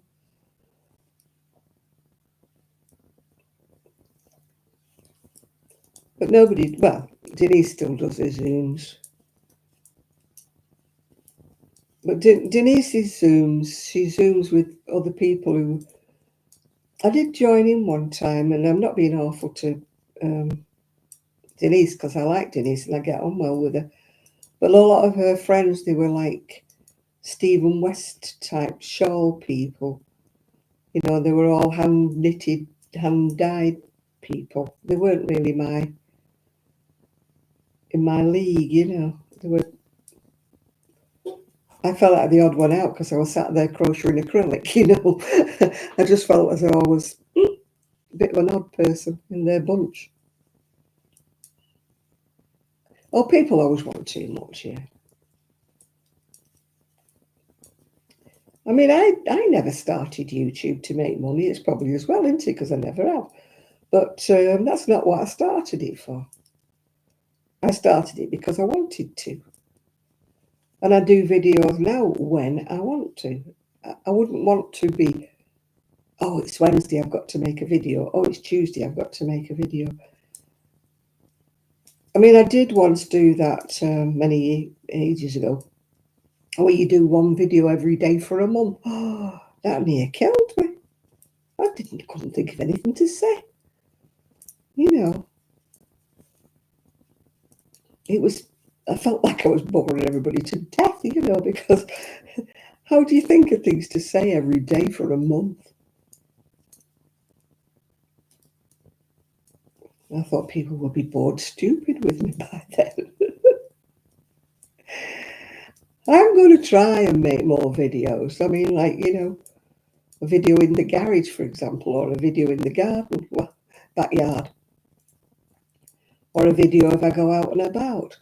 But you see, the trouble is, Val, don't tell me I've ordered some more. The trouble is where I go and I go out and about, people don't want to be on your video anyway, you know. I said to him at the knit club, can I do a video here? No. Said to him at the library, can I do a video here? No. And when you go out and about, people are like, oh, don't put me on your video. Don't put me, you not got me on the camera, have you? So I don't know how people get other people to be on the videos, because none of my friends want to be on the videos. There was only ever Kelly and Sue that ever did.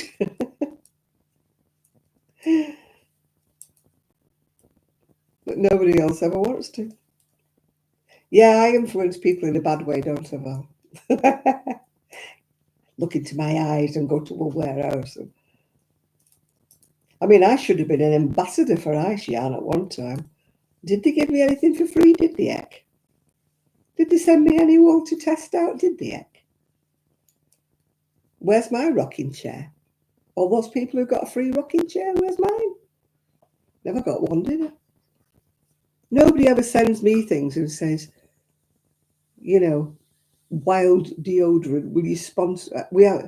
You are being sponsored by Wild deodorant and stuff like that. Yeah, but you're up there, Sophie. That's no use, is it? I can't do split video. People have said that to me. I said, if you work out how to do it, I can't do split videos. Kind of heck, when they're talking to people who are miles away, and that I can't do that. I'm not clever. I can't even link two videos together. I'm absolutely clueless. I'm the one that brain forgot,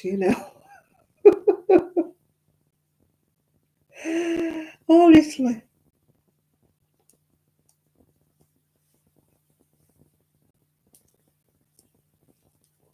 Oh, yeah.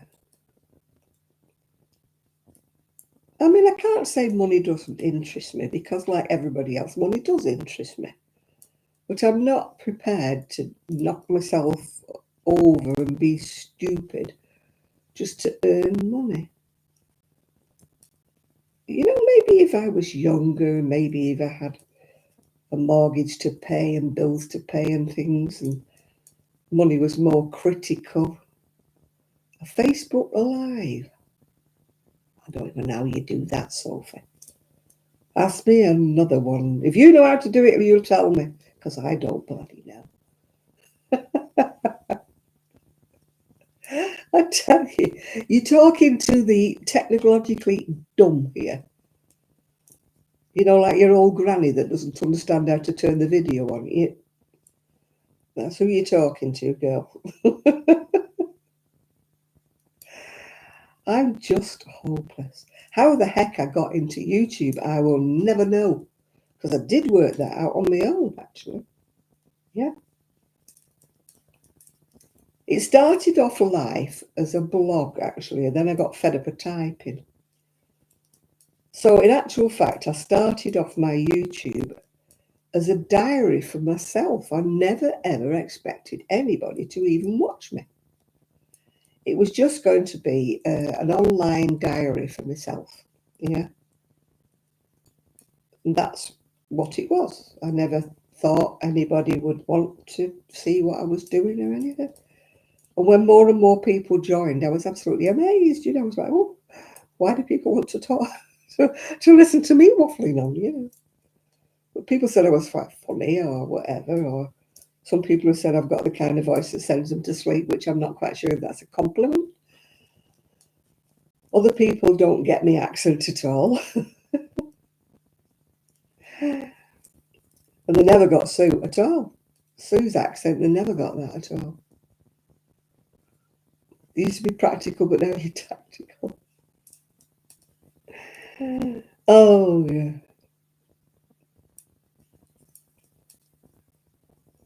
Yeah, I've got a friend who does lives on Facebook, but then she's got a business and she sells she started off selling candles, and then she's worked on her way onto all kinds of ornaments and things. Yeah, she does that because she suggested I'd tried that. I mean, I tried that when I was selling things, and I'd say, this is for sale if anybody's interested, and nobody ever was. Not one person ever said, how much is it or what size is it? All people used to say to me, which pattern did you have? Which pattern did you use? Which wool did you use? Yeah. And I'm not on TikTok. People say, oh, I got this through a TikTok shop. And I'm like, what on earth is a TikTok shop? I need a technical advisor. I need some kid that pulls the strings on me like a puppet. You know? Says, right, Johnny, I've set it all up now. Just speak. But what on earth is a TikTok shop? I thought TikTok was just for people to do silly things on. I didn't think you sold things over the TikTok. But as I say, I'm not even on TikTok. I'm behind the times. It's a different generation, isn't it? It's a generational thing. I'm sure anybody on here that's my kind of age group will understand what I'm talking about. We just didn't do that sort of thing, did we? We're not used to it.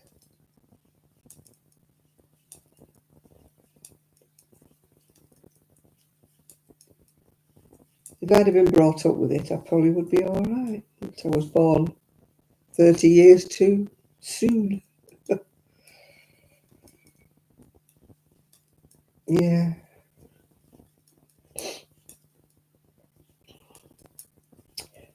Dee, dee, dee, dee, dee, dee, dee.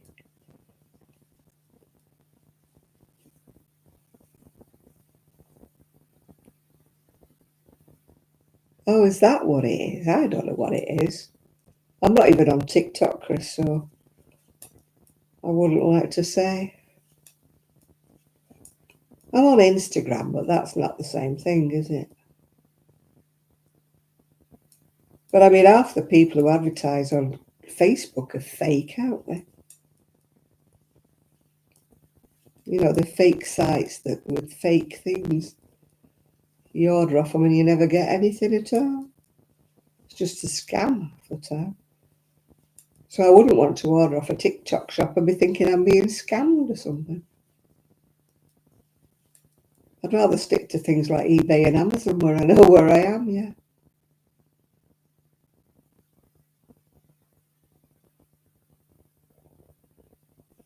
Oh, they probably are.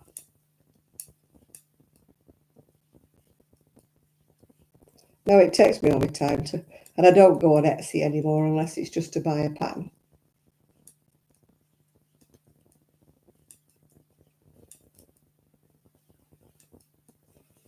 I use Etsy and Ravelry to buy a pattern. Sometimes eBay, but I sometimes buy clothes or makeup on eBay. But I've gone right off Etsy. As I say, unless it's a PDF pattern, which is usually a knockoff of somebody else's pattern. But hey ho, if I want it, I'll buy it. I mean, this pattern I'm knitting now is a knockoff. It comes as a PDF.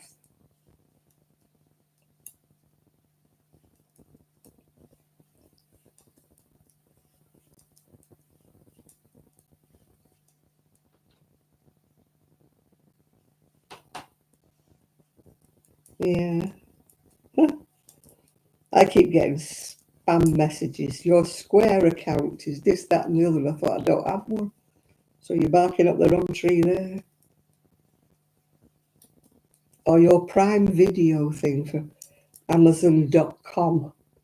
I'm not on Amazon.com. I must get a spam message every single day, at least one. You have to give them 10 out of 10 for trying. They don't get anywhere with me, but they do keep trying.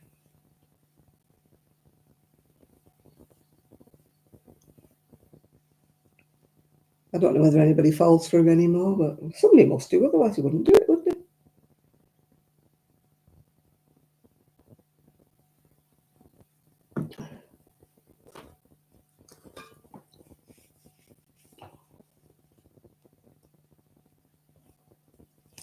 I've done one complete pattern. I've got to do another complete pattern, then I can divide for my neck hole. The sleeves won't be as bad because you're increasing at the sides, aren't you?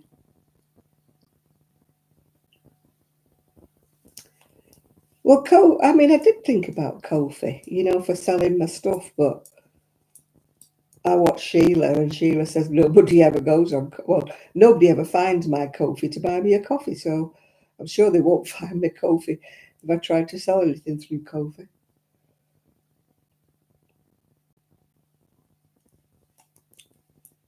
Yes, Sheila put her knitting patterns and that on Ko-fi, and nobody bought them. She said to me, "Don't bother with it because nobody watches it anyway."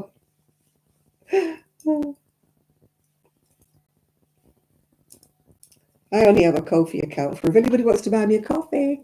Because at the end of this month, I might be after food parcels if I keep buying wool and dresses from Moonbeams and Mayhem.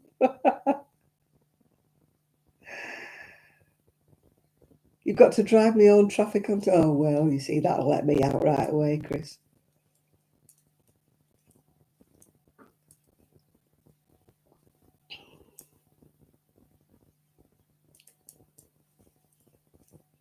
I don't like Etsy on principle because they take too much money from you, commission.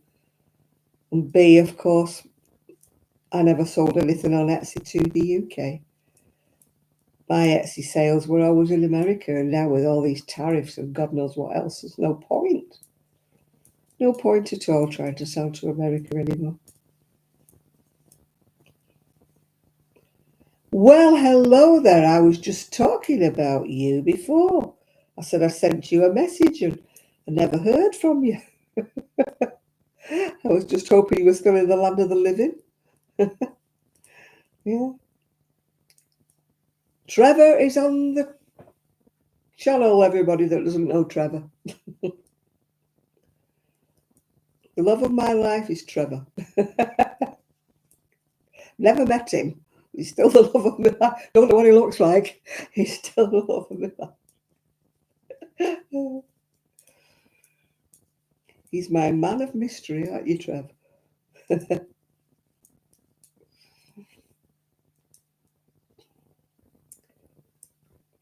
Nathan's on here somewhere hiding as well, Trev.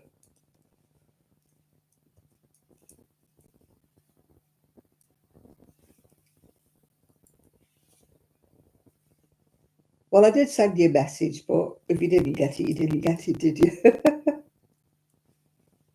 Oh, of course. Trev and I go back a long while. As I say, we have never met. I have no idea what he looks like. So it's truly a match made in heaven, too. Oh, dear.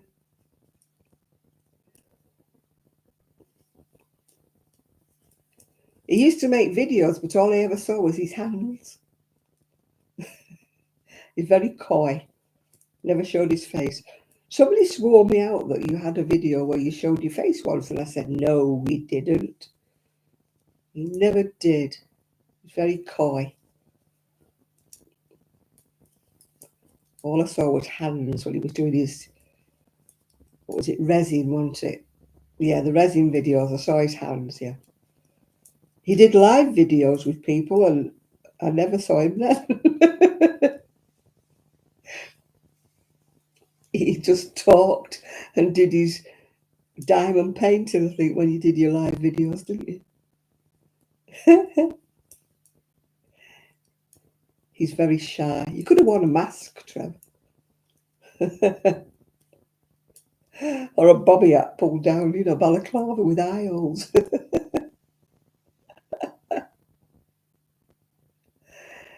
He dressed up as Santa. I never saw that. I never saw you dressing up as Santa. How come I missed that? Oh, it's definitely. We're kindred spirits. Yes, we are. Very platonic, Amanda. You don't need to buy a hat for the wedding.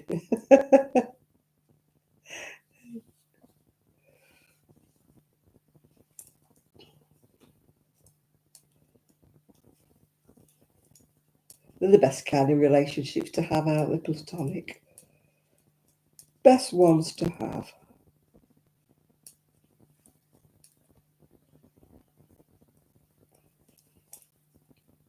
It's like Sian with a internet romance with Ephraim. But we did actually see Ephraim. He did used to make videos, so we do know what he looked like.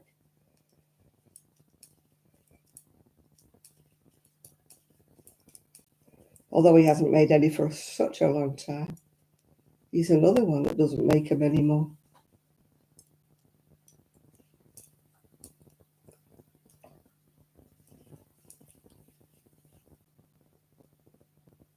Your internet is breaking. You're going to have to put your hand in your pocket and let the moths out of your purse.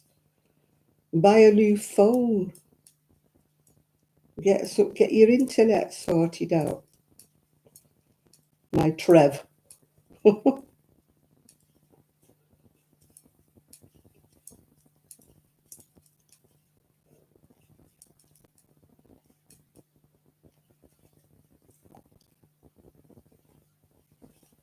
My mic's cracking up, yeah. Have I stopped crackling? Whoa, whoa. I'm just a bit of crackling. That's what they used to say in the old days, didn't they? When somebody was a bit of all right, a bit of crackling, yeah.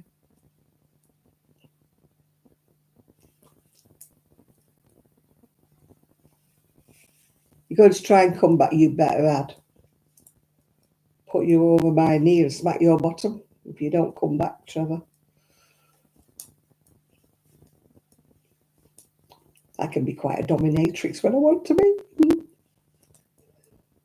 Somebody said that about me once. Somebody said to me, you make a really cracking dominatrix. And I thought, am I supposed to be flattered or am I supposed to be insulted? I wasn't quite sure.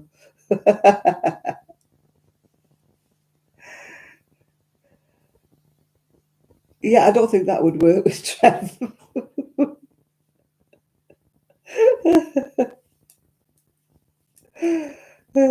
My womanly wiles won't work on him, Tris. Yours might, but mine won't.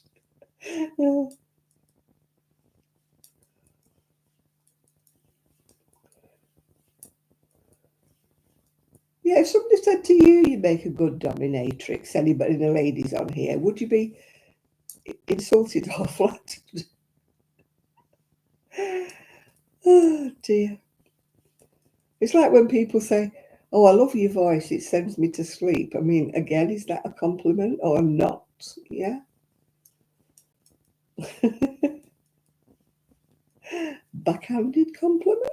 Whatever. I don't know. You'd be flattered, would you? What if they said you make a good dominatrix or you had a nice voice and you still got purple ears? Got purple ears again. It's the shampoo and the conditioner I use. Sends my ears purple. I did rinse them out when I'd done it, but obviously not well enough.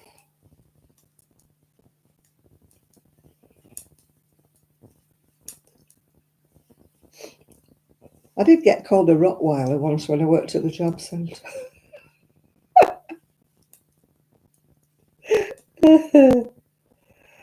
One of the customers, because I asked him for his job search, he called me a Rottweiler. I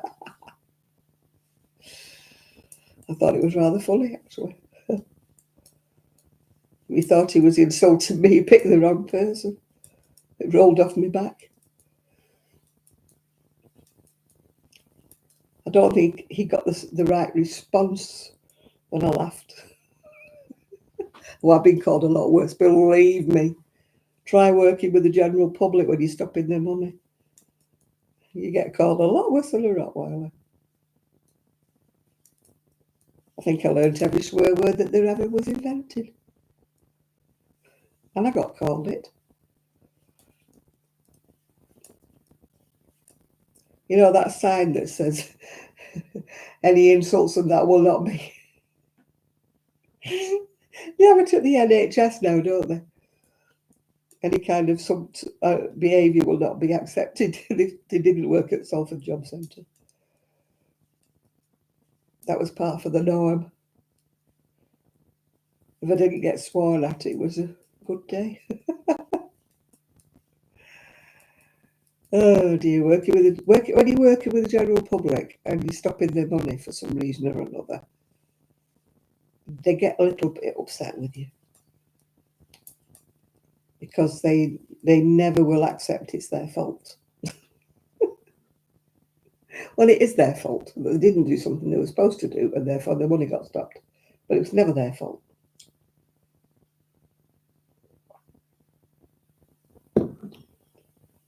It was always mine, even though I said I didn't personally stop their money. It was higher up. Yeah.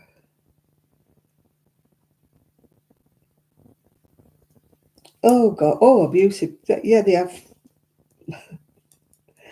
When they're on drugs, believe me, they come out with all kinds of choice language.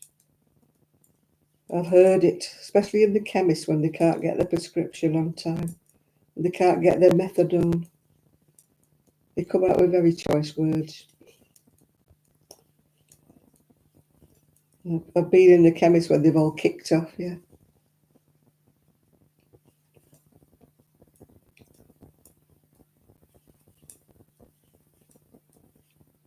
It's upsetting for the rest of the people in the chemist, though. I mean, it could be old ladies and children.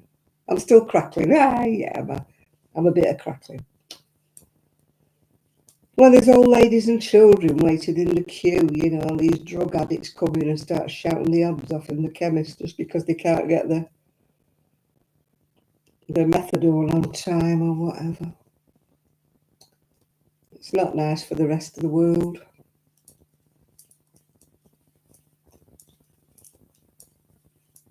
But I suppose if they're an addict, they want when they want, don't they? And that's what makes them an addict.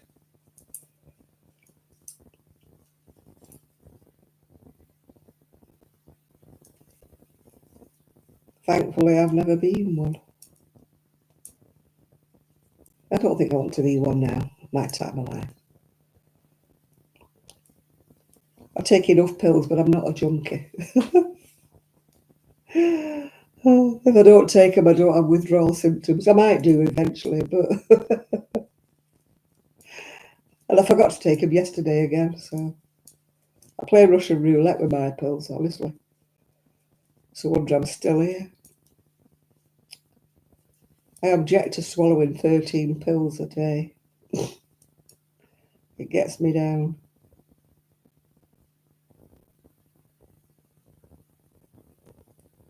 Oh yeah, if I'm addicted to anything, it's yarn, isn't it? I get withdrawal symptoms from crocheting, yeah. But I don't shout and scream at the chemist. I don't yell at the wool stall and they won't sell me anything.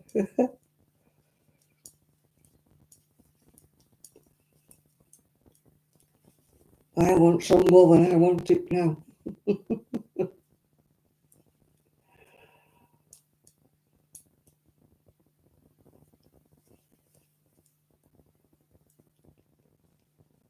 Well, it looks like we've lost Trevor. We have lost Trevor.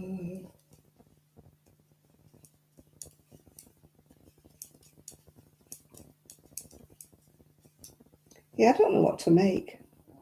Shall I make a hexie with that? I've scared him off because I said I was going to spank his bottom, yeah. Although not like that, you never know. Shall I make a hexie? Oh, what shall I make?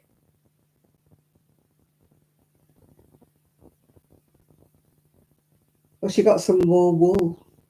You need to go to Turkey. That's where you need to go. Stained glass. He used to do resin. I don't think he actually does stained glass itself. I think the kiss my stained glass is a euphemism for something else. He is a cockney after all, I think. It's rhyming slang for something that rhymes with stained glass. That's the way I read it anyway. I might be wrong.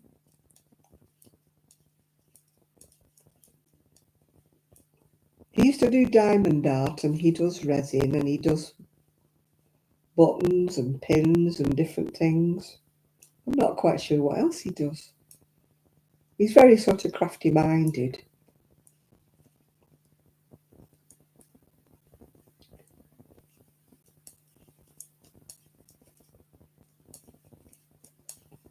He belongs sort of to a community like on the boats, the narrow boats that, he's friends with people who do, there's a cheese boat and a bread boat and a what's it boat.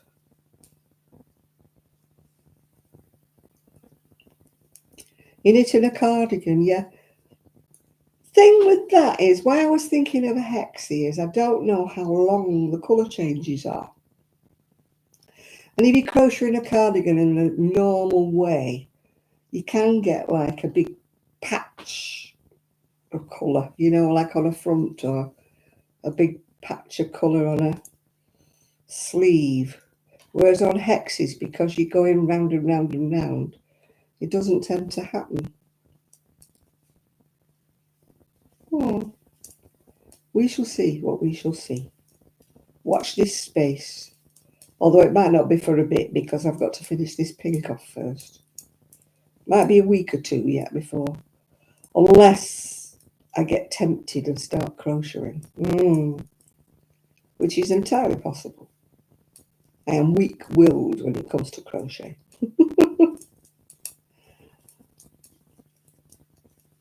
When I finish this front off, I might take a break before I start the sleeves, yeah.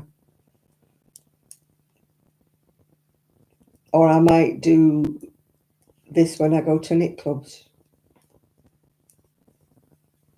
Not until November. And I shall be 80 in November. Does that sound ancient, or is that just me?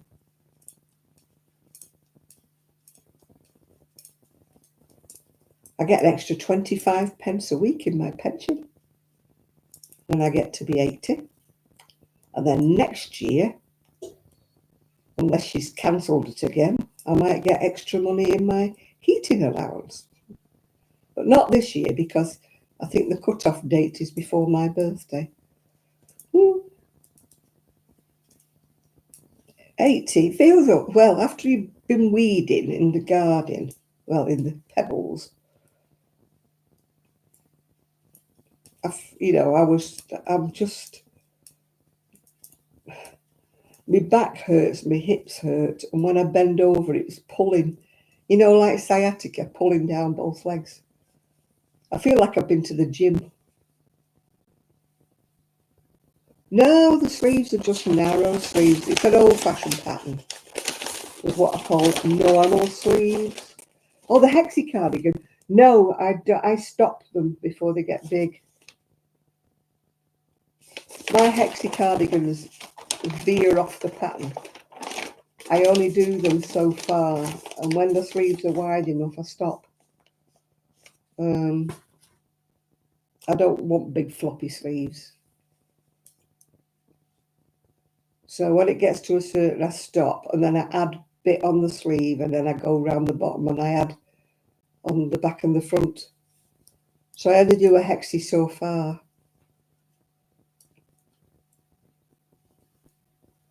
Oh gosh, my wrinkles. Crinkly wrinklies. I think I should be like Marlon Brando and shove cotton wool in my cheeks.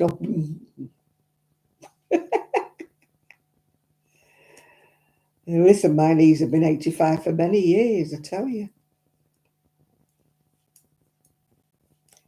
The thing with me is I won't give up. Well, when you live on your own, you have to do things. Like I went out and I started weeding. And it wasn't until about 3/4 way through the weeding, and I suddenly thought, this is not a good idea, because you're up and down, up and down, up and down when you're weeding, and my back just suddenly went, so I had to stop. So I haven't finished yet. The top of the driveway, nearest to the pavement's not been done. I was going to go out today, but my back was not happy. And also, next door was out cleaning his car and doing his garden, and I thought, you'll think I'm going out there being nosy, yeah.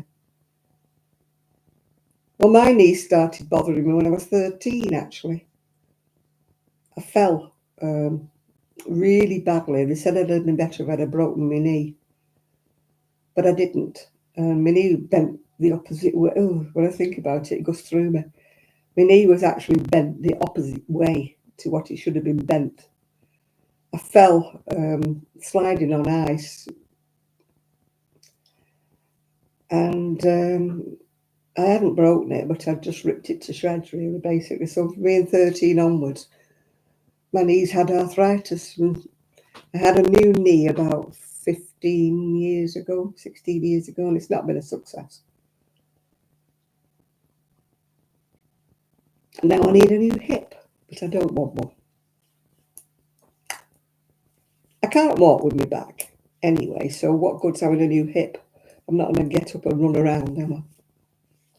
So I'll let somebody else have the operation. There's waiting lists and waiting lists, isn't there? So somebody else who's in a lot of pain like I am, but would walk about and be more used to society if they had a new hip, can take my place, if you know what I mean. I'm not taking their place on the queue. When it wouldn't really make an awful lot of difference to me. It might mean that I wasn't in so much pain, but it wouldn't really make me get up and run around, would it? Because that boat has long since sailed, yeah? So, it's not fair of me to take somebody's operation. People say you shouldn't think that way. You should be out of pain. You should get your hip done. And I'm like, well, I live on my own. Who's going to look after me?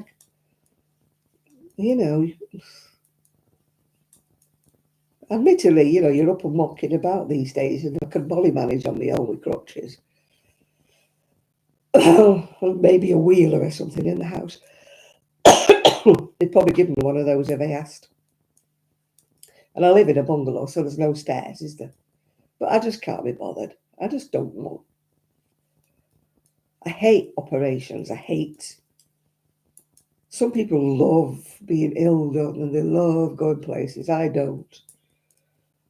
I'm the worst one ever for going to see the doctor. I'm one of those, no, I'll be right in the morning. My leg can be hanging off. I'll be right in the morning. And now the mic isn't croaking, it's me. Me that's croaking. People have said to me, have you been to the doctor with that? I'm like, no. I have to be crawling before I make an appointment.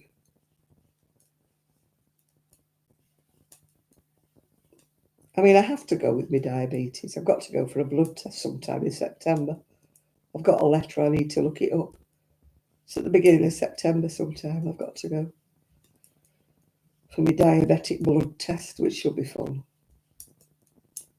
Mind you, the last two I've had have been fine. So obviously my injections are working.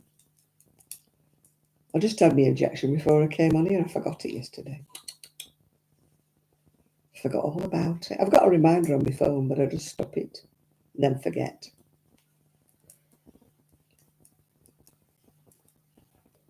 If I lost weight, I'd probably be a lot better. We're all a lot better with a lot less weight, aren't we? I need to lose about 2 or 3 stone, really. That's 2 or 3 times 14 pounds if you're in America, because I know you count pounds and not stones over there. I don't work on the kilograms system at all. I have no clue what I weigh in kilograms. Don't want to know. I'm an old-fashioned girl. I'm in inches and I'm in pounds and ounces. And if you tell me how many centimetres, I have not a clue.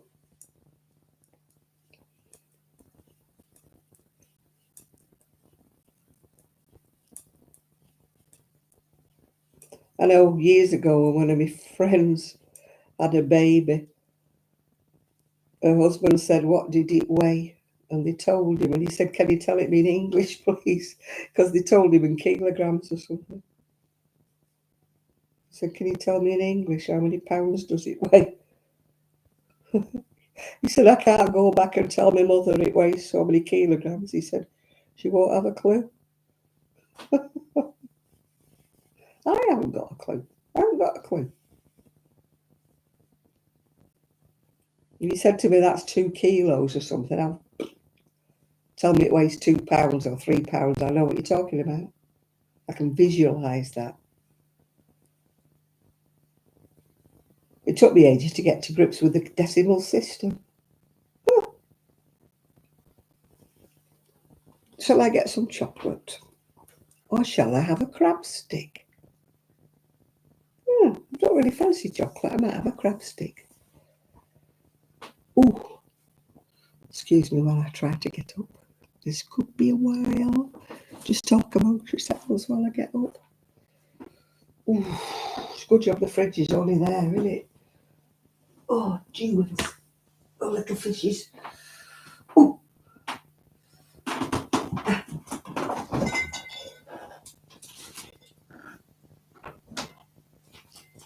Oh, look. Oh, dearie me.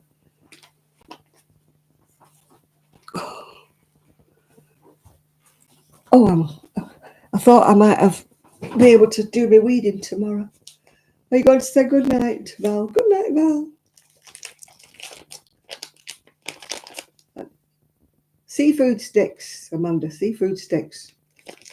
Not having chocolate tonight. Crab sticks, they're called, but they haven't seen a bit of crab. They're not even made out of fish, I don't think. I watched them being made, and I thought that should have put me off them, because they're not even fish, are they? Wish they wouldn't wrap them in paper.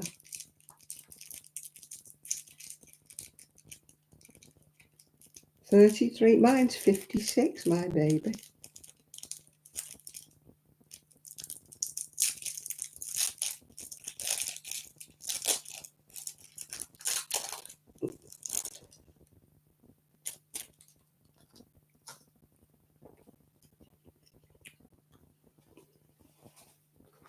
Oh, it says I'm going to sleep. Hang on.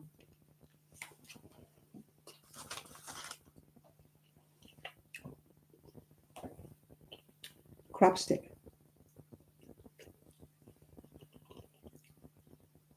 I don't know how many calories in a crab stick, but I'm sure it's not as many as there would be in chocolate.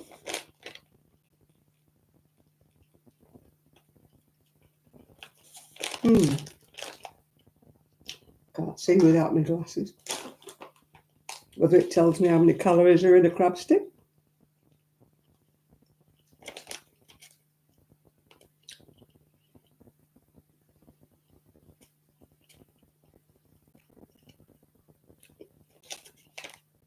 No, it doesn't tell me.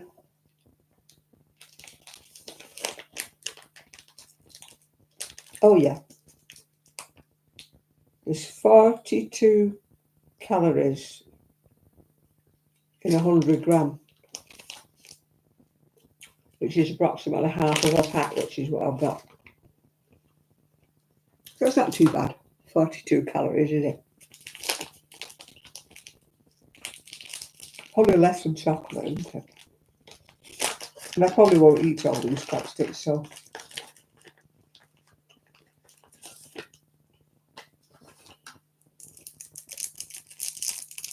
Yeah, they put them in this sort of plasticky stuff, which sticks together like glue.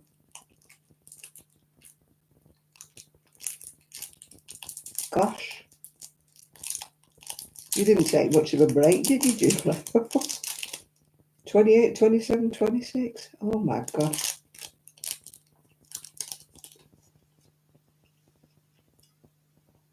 I only ever wanted 2. I only got 1, but I only wanted 2. I've only got half a bag anyway, Mimi. I had the other half with some salad the other day for me tea. I try to eat healthy. Today I had stir fry. I only had a half of it, so I've got the other half to eat tomorrow. I didn't cook the other half, by the way. I only cooked half of it.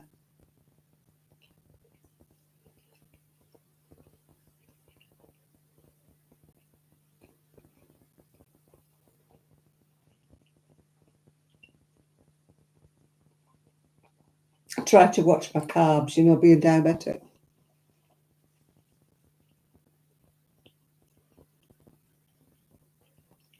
Did they keep it tidy, Julie?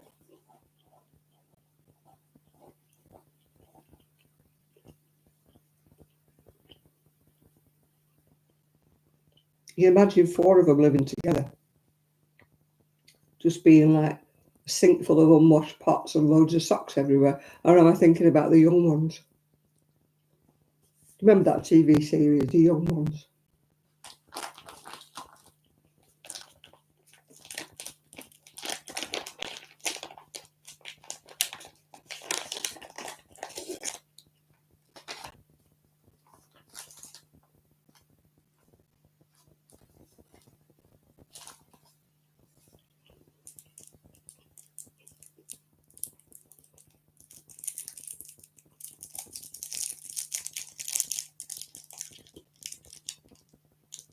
I don't think I could have coped with 5.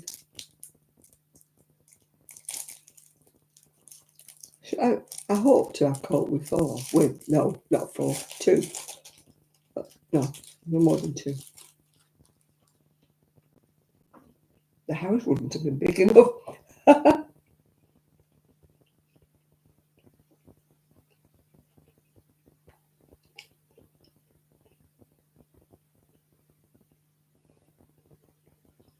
I haven't taken mine. I've got 13 to take. I didn't take them yesterday. Naughty me. I got in bed and I thought, oh no, I haven't took the pills. I thought, I'm not getting out of bed. So I'll take them in the morning. Of course, this morning I forgot. I'm always doing that.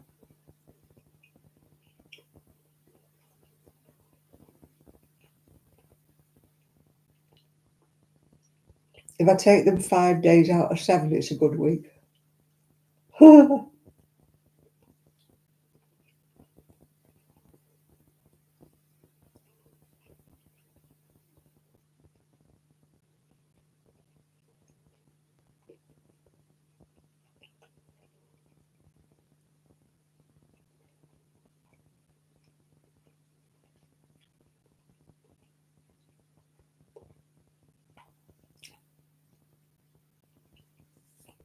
I read a book today. It's one I picked up from the church library. I usually pick up mysteries and things like that.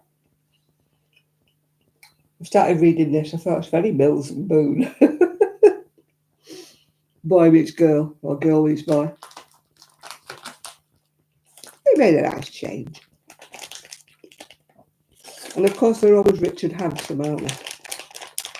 They never meet fat, bald man. You always meet a tall, handsome, who happens to be terribly rich and happens to be single.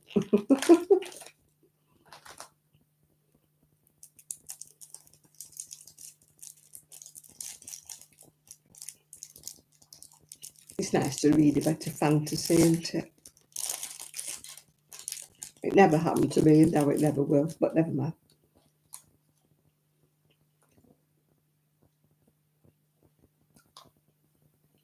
The only thing I track these days is the whoop-whoop of the tram.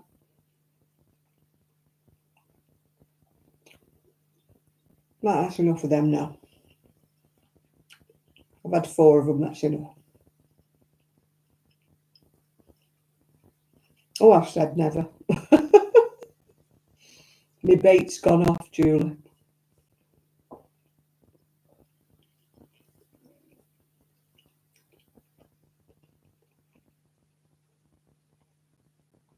The only one I would have considered doesn't want to know.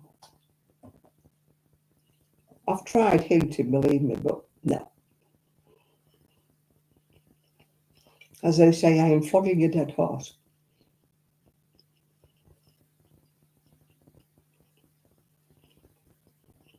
Hi, Dottie Graham. I'm having a crab stick if you wonder what I'm eating. I'm going to put them back in the fridge now because I've had enough. That's enough of that. There's 4 left. I could do another snack.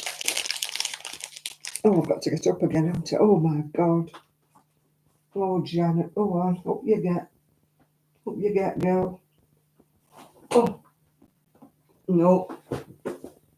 Try again.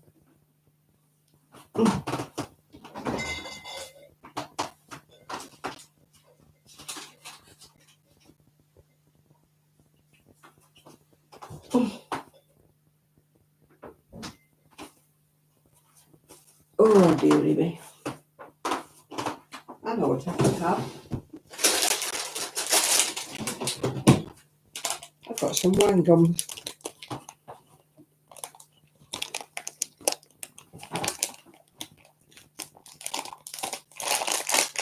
Mark came to mend your washing machine and he's still here. Who is Mark? You're a man. Red and black gums from Marks and Spencer's. They're nice, actually. Very nice.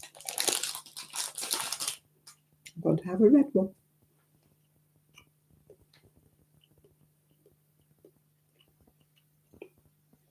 No, the pensioner pass goes on the trams as well as the buses. I don't use the buses because they don't usually drop the thing down, you know. It's at the discretion of the driver. They're supposed to drop it down so you can put your wheeler on, but they never do, so you'd have to lift it up. So I don't go on the buses. But the trams you can just wheel right on.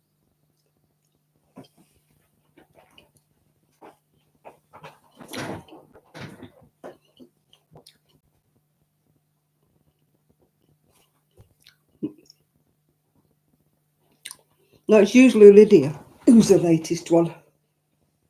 Usually Lydia comes on just as I'm going off, doesn't she? Right, I've got one more set of 8 to do. Can I do that before I go off? Yeah, I can.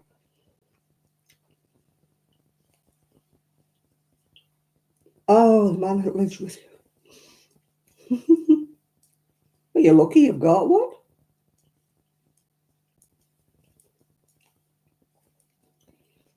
The last man who lived with me was my son. Before that, that was his father, and that's a long time ago.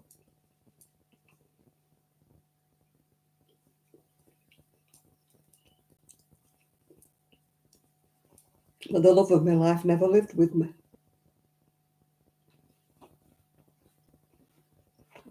No, I got mine when I was 60, thankfully.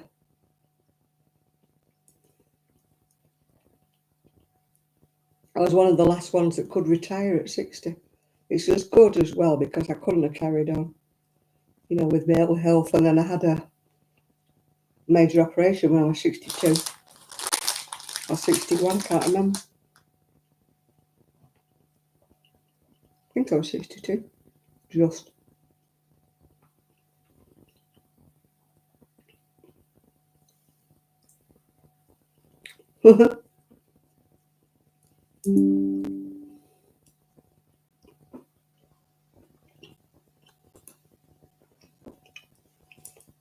Yeah, the love of my life never lived with me, so he was the one that got away.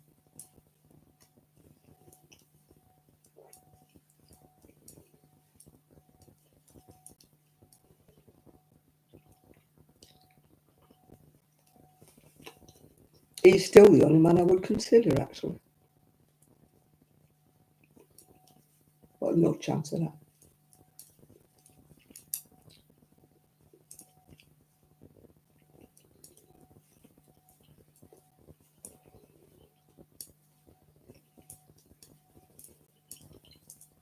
Well, I'm hoping I get another 8 rows and then I can put it down because then it means I'm up to the neck hole to divide for the neck. That should be interesting.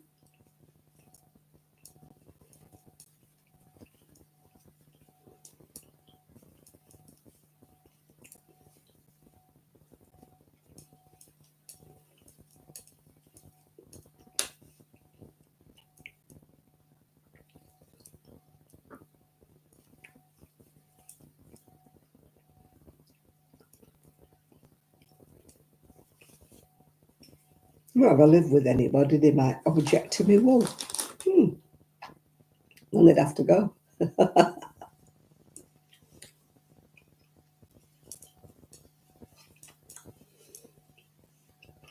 You know, if I had to choose my stash or a man, I think I'd choose the stash.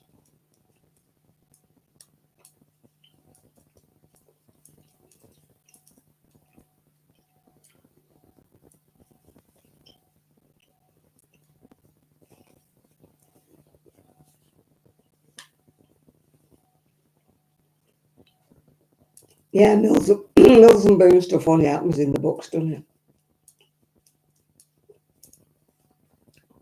Never happens in real life, does it? You never meet a rich man who's going to sweep you off your feet and buy you loads of things. They don't exist.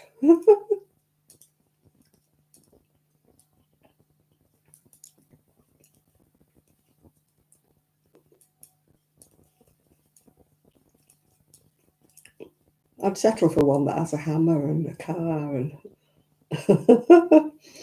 that's the kind of man who I think is attractive these days. DIY skills.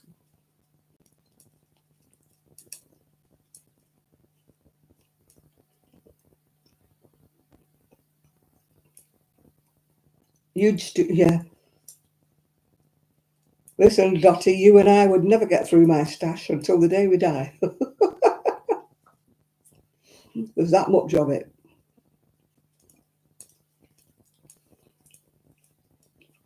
Especially when I keep adding to it, yeah.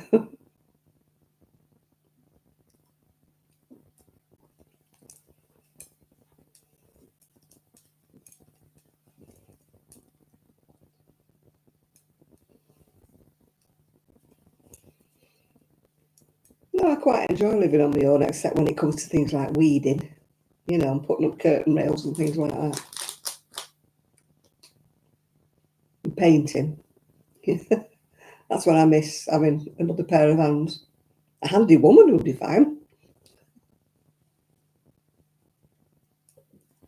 I'm not prejudiced.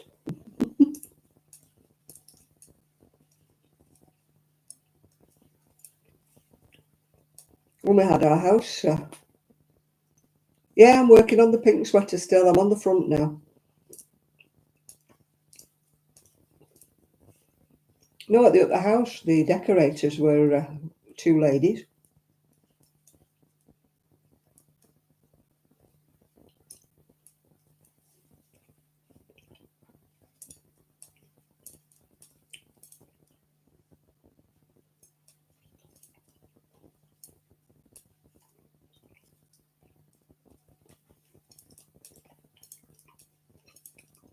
Yeah, I'm almost at the point where I'm dividing for the neck, Lydia.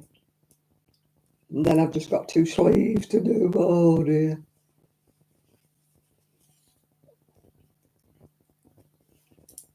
But I really want to start crocheting my new wool.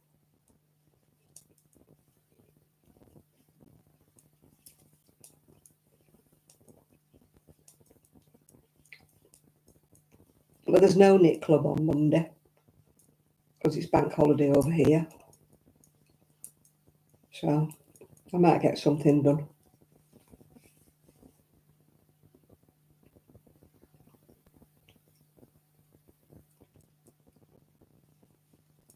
As long as it looks all right, Lydia.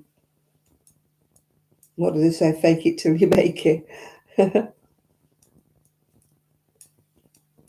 I'm not sure they're talking about knitting now.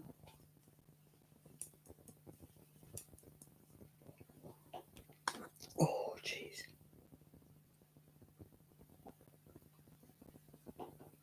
I'm feeling 100 today. I need a nice young man to massage me back. Only that.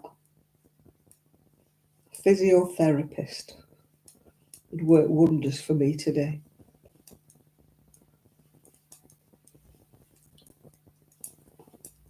Must be nice, you know, to be rich and just say, oh, I'm just going to phone the physio. Get him to call round.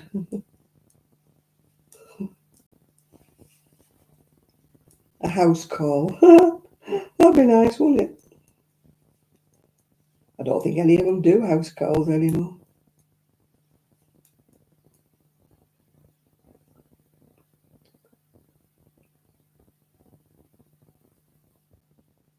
No, that's life, yeah, Dotty Grab.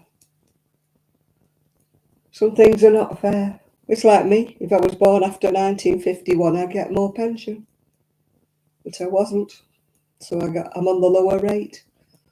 There's a lot of things in life that are not fair. Costs me still the same amount of money as everybody else to run the house, but oh no, I get the lower rate. As you say, a lot of things are not fair. I mean, they have spoken about stopping the bus passes altogether, haven't they? Which means, elderly people would have to stay home, which is not right. The only way they get about at all is because they've got a bus pass.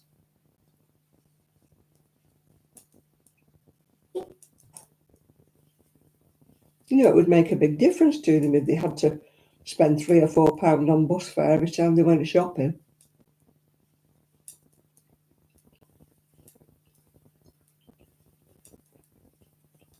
You grow old, you become a nuisance. Sad fact, but true.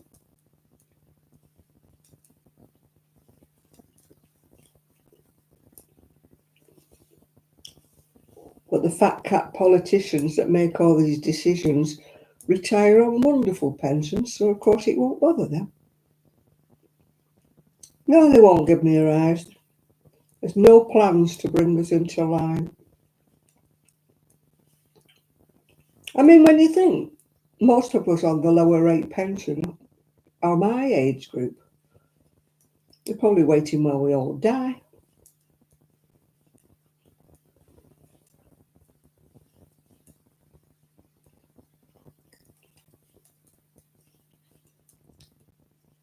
Probably somebody in our government, although they're all the same, Lydia. I'm not political, so I'm not slagging off one political party against another. They're all as bad.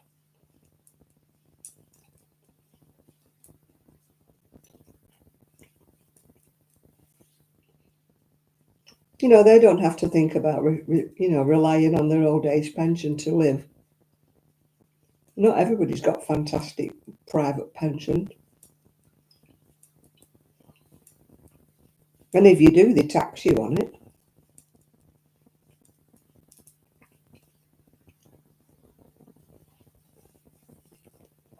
They encourage us to do that when we're working. Oh, get a private pension, pay into it and all that. And then if you did, I mean, I've never had a big private pension. But say I did have one, I'd have to pay tax on it.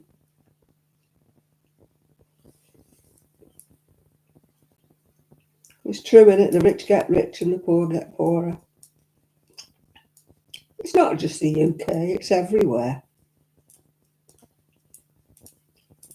They're all in it for themselves. They're all right, Jack.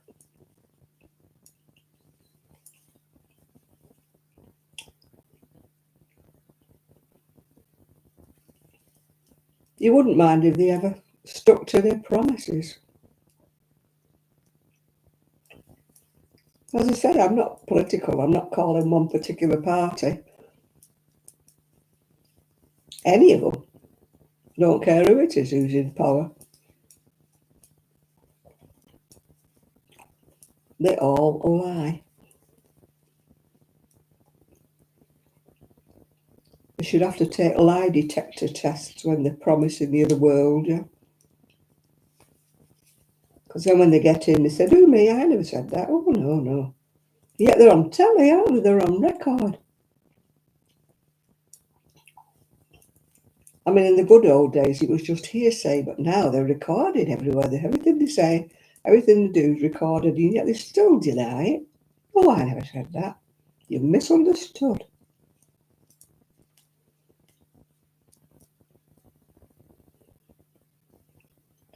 No, it's quite an easy one, Lydia.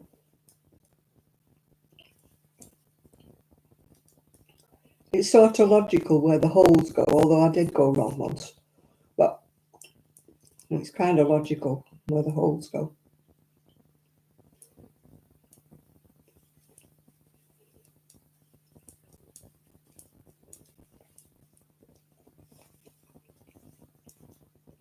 It's only 8 rows. And 4 of them are pearl.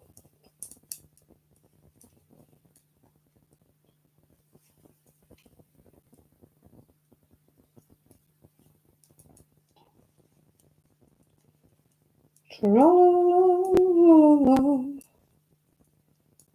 I used to be much better at patterns. I used to do errands with loads and loads of rows to them and sit and talk and serve customers, picking it up, putting it down. People used to say, how do you know where you're up to when you keep stopping to serve a customer? I said, because I just did, yeah. I don't know what I'm going to make with it. I'm thinking a hexy cardigan with the purple one, with that one. Ooh, purpley one. But I don't know what with the green one. And the rainbow. I don't know. I haven't made my mind up yet, Dottie. I've not made my mind up. It'll be something crocheted because I'm getting fed up with this knitting. Lark. It's not fast enough, this knitting. Don't get me wrong, I like the look of knitting. I prefer the look of knitting, to be quite truthful. But I don't like actually doing the knitting because it takes me so long. I've been doing this sweater about 2 weeks. And I haven't even got to the sleeves yet. Maybe more than 2 weeks, maybe 3 weeks I've been doing this. I want to get on with other things. I started a shawl weeks ago, you know, for the old dears in pastel colours. I haven't got any further with that. I'm only doing 2 things though at once. No, I'm not. I won't. I've got enough shawls, Jane. And I can't sell them, so if I could sell anything, I would make it in a shawl.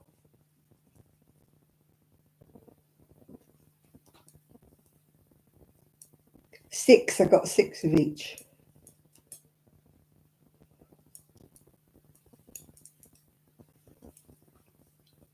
So I've got enough to make a sweater or a cardigan.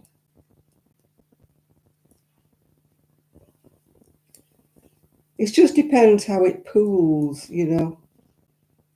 To make a sweater, if it's going to pool. If I make a hexagon with it, I'll know how long the colour changes are, if you know what I mean. If it's got a long colour change or a short colour change, you can't really see. I mean, on the pictures on Wool Warehouse, they'd actually knitted it and it went in stripes, which I didn't like.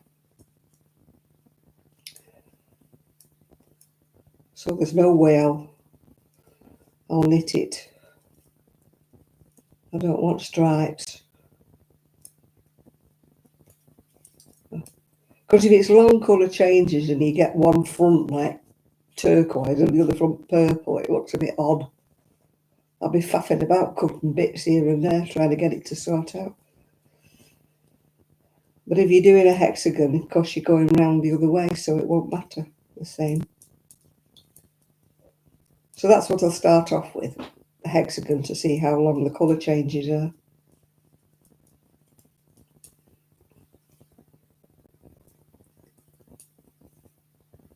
The pink, I don't know what sport weight is, Lydia. It's double knitting, which is, I think, your 3. I'm not sure. I don't understand American 3, 4, 5 weights because we don't go by that. In the UK, we have 4-ply, which is your fingering. Then we have double knit, then we have Aran, and we have chunky, and then we have super chunky. But they don't go by 1, 2, 3, 4, 5s, yeah.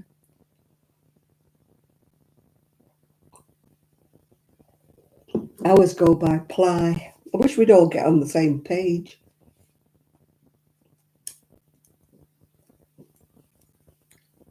I don't think we have anything that's the equivalent of your 4 weight, you see, with nothing that's like your 4 weight.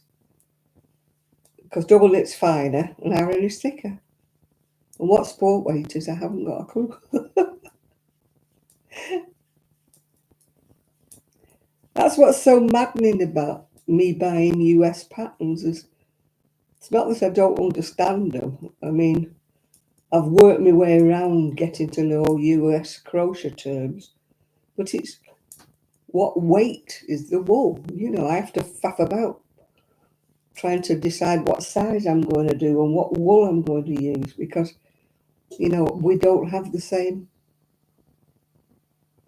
Ah, well, we don't have anything then.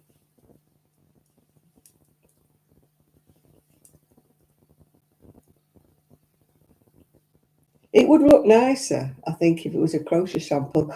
Val, who's gone off, when I mean gone off, I don't mean she's gone off, she's gone to bed. She said it would look nicer crocheted. And it would. Knitted in. I mean, not everybody wants stripes, do they? It's all right if you're doing socks. People like stripes in their socks, don't they? But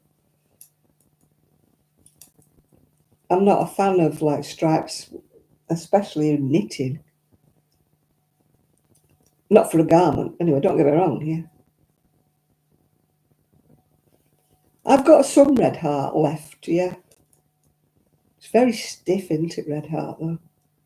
It's all right for slippers and things like that and bags. But I wouldn't want a garment with red heart. It's too stiff. I don't know how people use. It always tickles me that Americans use like the red heart thickness, 4 thickness for babies. Poor little things must be like that. When I had my son, all of his little cardigans were done in 4-ply, which is like your fingering. Because for a new baby, that's about the weight, you know. The weight is better for a newborn, you know, fingering or our 4-ply. And then there was one called Baby Quick in it, which was in between the 4-ply and the double knit, probably like your sports weight, but it was only ever done in baby colours. It was like Baby Quick in it was called. It wasn't quite double knitting. So we progressed from the fine to the Baby Quick in it. And then he got double knit as he got bigger. Oh, they've softened it up, have they now? I quite like Karen Simply Soft. It was thick for a cardigan. I've got a couple of cardigans crocheted in Karen Simply Soft. It was a bit thick, but it was silky, so it draped a bit better. But red hearts, you could stand it up in a corner, like cardboard. And it tickles me when I watch some YouTube channels and they're like, oh, I can't be doing with this thin hook and this thin wool, and it's like a 4mm crochet hook and double knitting, you know, 3-weight. And they're going, oh, this is so thin. Hey, what?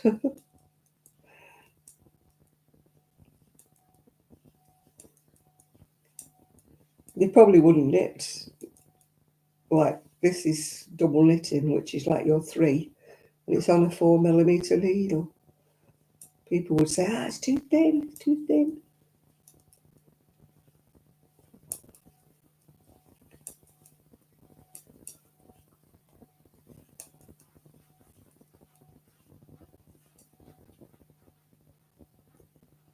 Something must be the fridge. It sounded like something was dripping. It must be the fridge.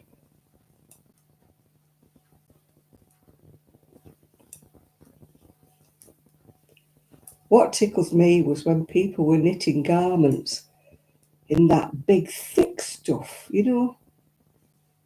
They make toys with it. It's great big thick stuff.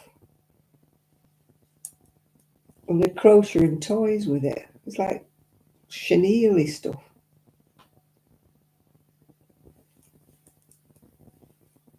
I've not really had much older yarn, yeah.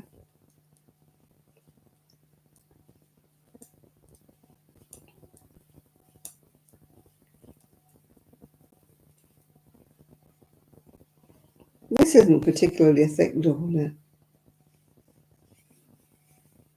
Yeah, double knit's got a drape with it, or 4-ply's got a drape with it, but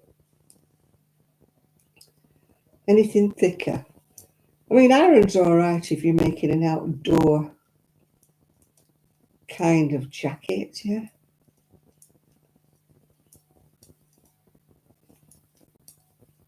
I mean, if I'm crocheting anything for myself, I actually prefer 4-ply, which is like your fingering weight. I think it makes a nice fine cardigan for summer.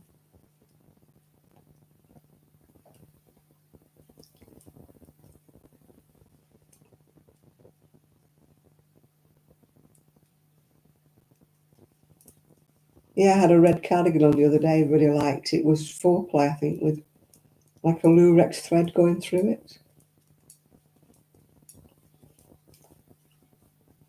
Oh, I said I'd only got 2 projects. I haven't, I've got 3.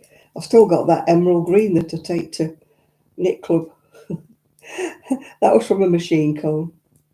I actually stopped doing that because I don't think I've got enough for long sleeves. It was a cone I'd got from the charity shop, and I don't think it was a full cone. So I've made the back and 2 fronts, and I've just started a sleeve. But I don't think there's enough for 2 long sleeves, and I don't like short sleeves on a cardigan. So I don't know.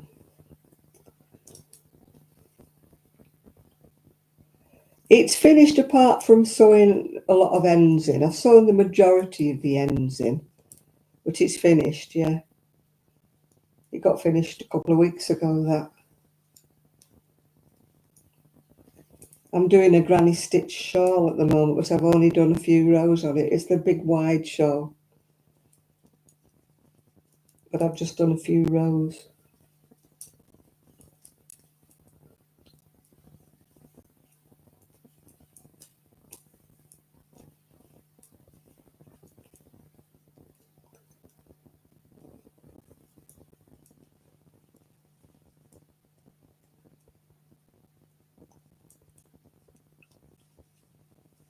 Oh, and imagine that's what makes me wonder why people knit a lot in that thicker wool when they live somewhere hot. I mean, double knitting is quite warm when it's hot weather.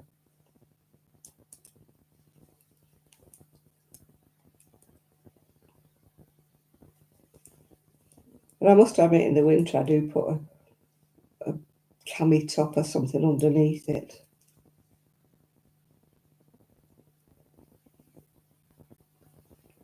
But our winters can be colder.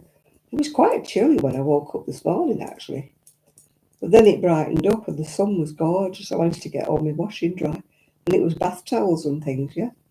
And they did, because I was wondering, I thought, will they dry? I thought, well, I'll take a chance and I'll put them out.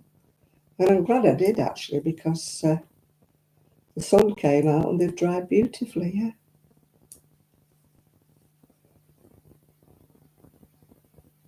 Oh, of course I will, Darcy. You can't keep a good crocheter down.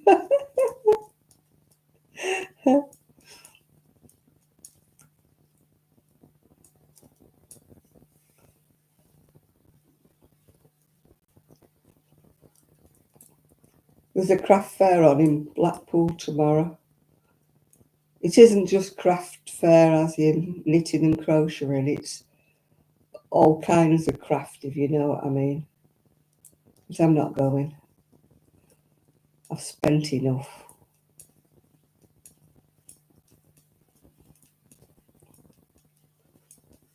Spent enough money. Oh, Janie Jane, what have you done? You've gone wrong somewhere. Back again.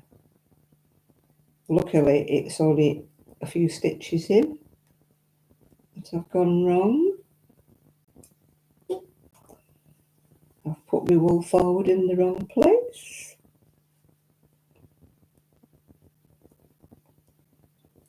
We have to do some tinking.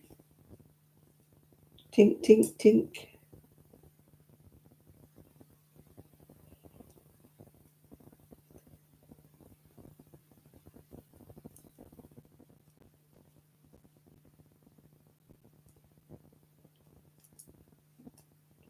I noticed it right away. I thought, that does not look right.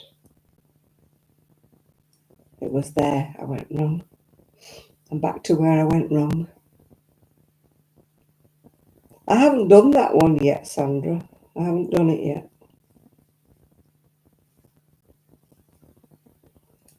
I know you sent me the pattern. Well, you sent me the link to the pattern. What have you done, Janet? That is not right. Think, think, think.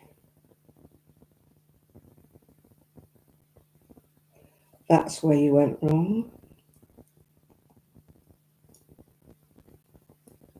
You put a knit 2 when you should have put a knit 1.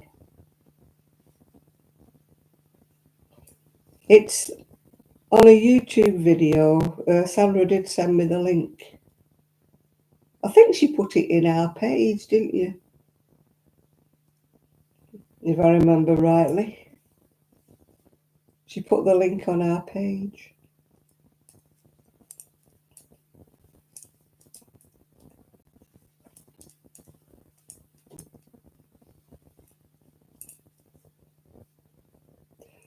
I think that's the one, Dottie. I think so.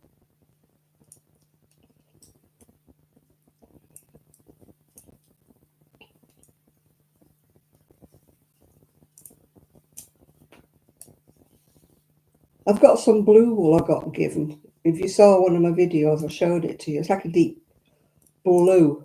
The blind lady gave it me because she couldn't knit with it for some reason or another. She didn't like the colour or she couldn't knit with it.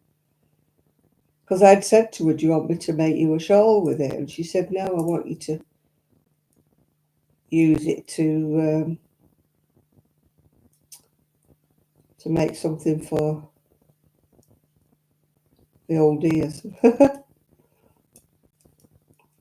So that is what I'm going to do with it. That was where I went wrong. I had a wool forward where I shouldn't have had a wool forward. That's very remiss of me. Because I wasn't concentrating and I'm getting tired. It's getting near the witching hour, but I wanted to finish this off.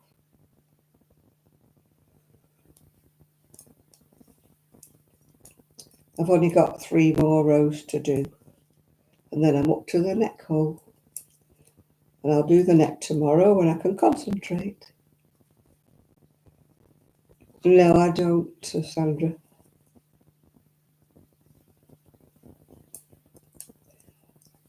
I watch just a few people on YouTube, really.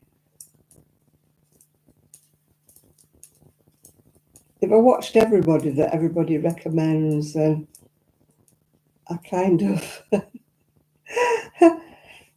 I wouldn't have time to do anything apart from watch videos all day long. When I wasn't responsible for house cleaning and things like that, I used to have more time to watch videos. But now I'm responsible for everything that goes on in my house now. You know, cooking, washing up, household chores, cleaning windows, you know, things like that. I don't have as much time to sit and watch videos. So there's a few I've sort of don't get round to anymore. It's not that I don't like them anymore, it's just I don't get round to them anymore. It has to be something that kind of like, oh, that grabs me attention now. Rather than I used to religiously watch the same people every time they put a video out. But now I'm getting a bit more picky because I don't have as much time. And if it's nice weather, I'm out at the back, you know, I'm not indoors watching TV. I'm sitting in the conservatory where there isn't a telly. I'm either reading or doing something else. Yeah? Just recently I've been planting and transplanting and watering and doing all my little plants and that. So I haven't had time to sit and watch it. It's always a shame to sit and watch the telly when it's a nice day and you should be outside getting some fresh air. And then I go out 3 days a week. So again, that limits me YouTube watching time. I'm a little social butterfly. Oh, the beggars, I can't be doing with them. I don't like the Patreon ones. I don't like the ones who beg. I stopped watching the ones who do a lot of cross stitch. Sorry, I know you do cross stitch people on here, but I don't. And I stopped watching the ones who do the 5D diamond art. Stopped watching them. So there's quite a few really I stopped watching. Yeah, the people who are constantly begging. Oh, get somebody wick. You know, we're all strapped for cash in this world at the moment. You know, we're all watching pennies, says she, who's just bought a load of wool, but that's by the by. But we are all watching pennies.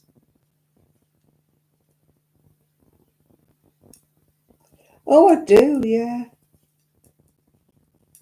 But I did start going out because of, well, when I moved to Fleetwood, I was very unhappy, so I did go out a lot just to escape, if you know what I mean.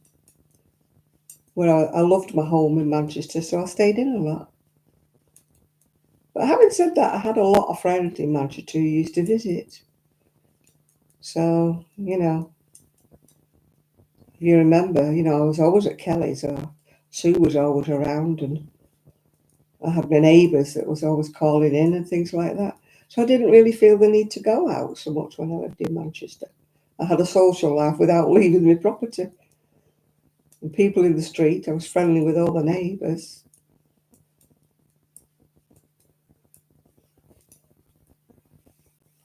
So it was a different environment when I lived in Manchester. Plus there wasn't the knit clubs over there.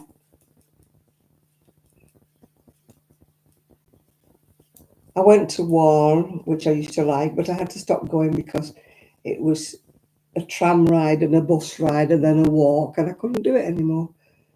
And then I stopped going to another one because the lady who ran it stopped running it. And so it was a bit more haphazard after that. So I stopped going there. And there wasn't one locally in Prestwich at all.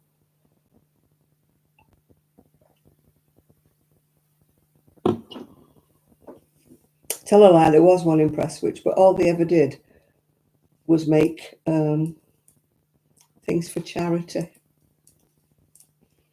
So I was like the odd one out sitting there crocheting a jumper.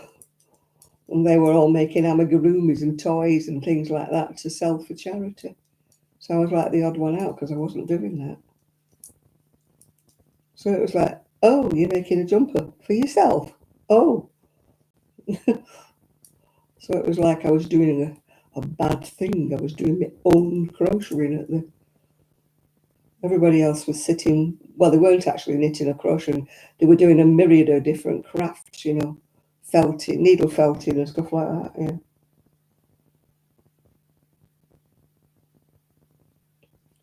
Got an itchy nose. Well, I'm not doing anything tomorrow. Oh, yeah, I am, Dottie, but I don't want to say too much. Get into trouble if I do. Yeah, I've had chicken stir fry for my dinner as well, yeah. Yeah, good night, Julie, if you're going, yeah.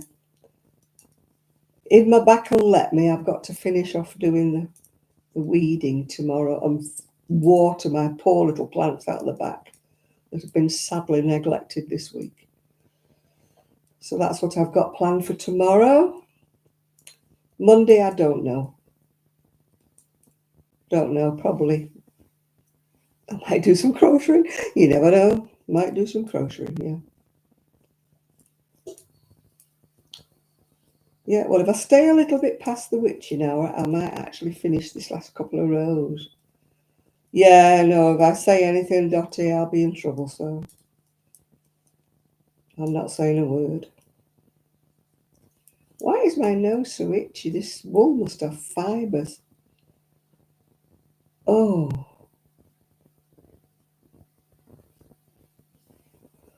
Must be fibres going up my nose. It's making me nose itch. I'm probably like Rudolph by now.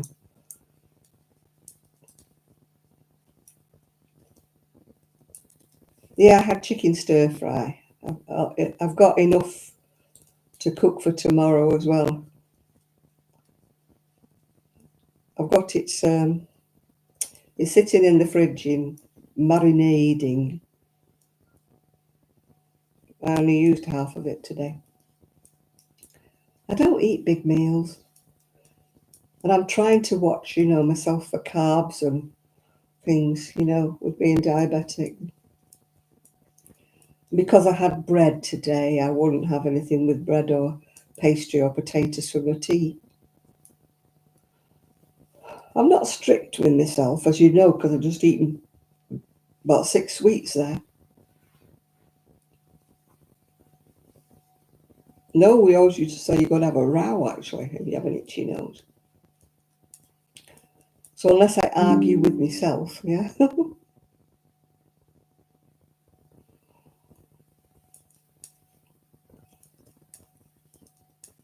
I might argue with myself. I might get some nice answers. You never know.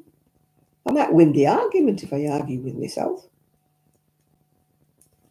Because you're bound to see your own point of view, aren't you?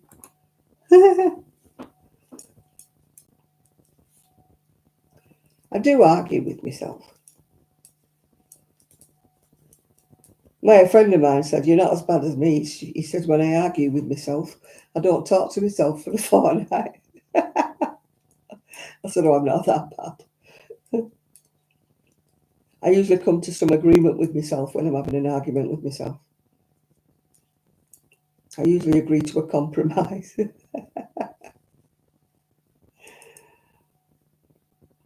Yeah, I do argue with myself. I'm saying, you shouldn't have done that, should you?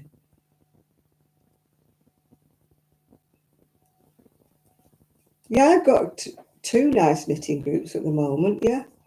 I did have three, but I can't get to the third one. It's a shame. It's nothing to do with me falling out with him or anything. It's just that it's in the evening, and I don't like to go out at night on the scooter. Especially now the nights are drawing in again. It's not that I fell out with any of them. I didn't. They were a lovely group of ladies. Val was one of them. But it was just circumstances, really, since I moved.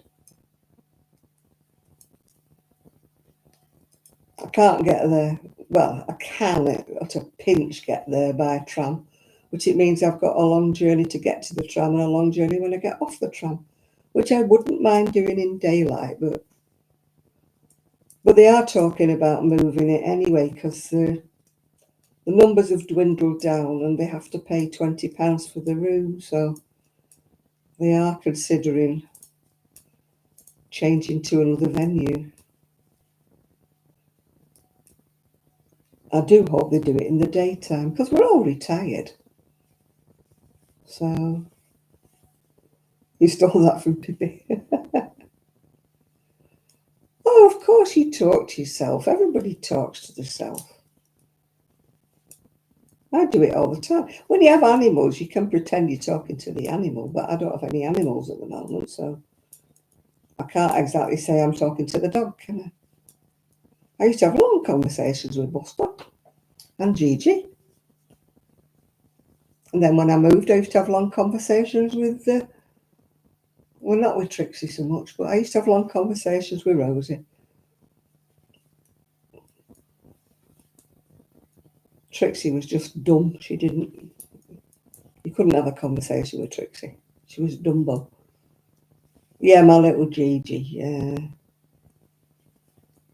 I miss my cuddle bunny.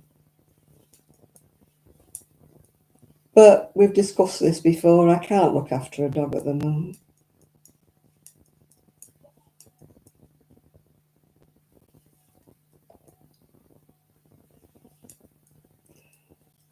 I've never had a horse, but my friend Kim, my scooter, my Thelma and Louise scooter partner, she was into horses. She used to have horses at the stables and everything. But since she's been disabled and I don't think she has the money, to be quite truthful, now her husband's died.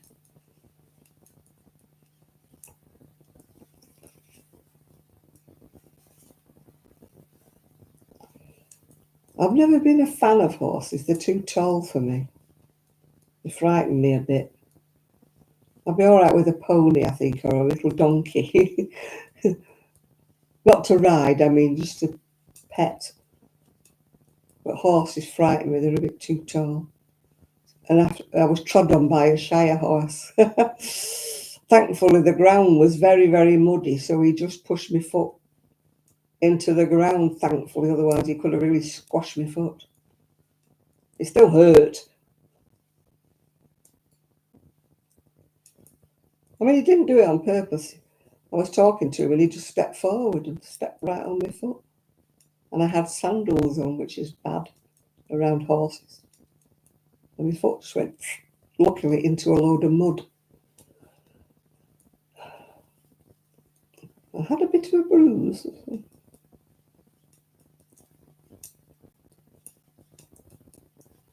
Can you imagine if I'd have been stood on concrete or something?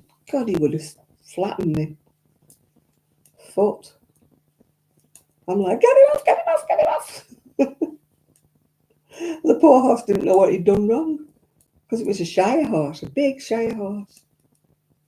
Cart horse, yeah. Beautiful horse he was. But much too big for me.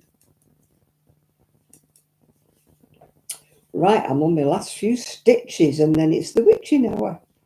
So that's just good timing, isn't it? And now tomorrow I can divide for the neck.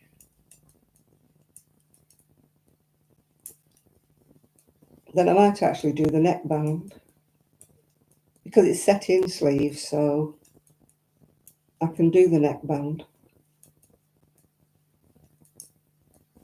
you know, before I knit the sleeves.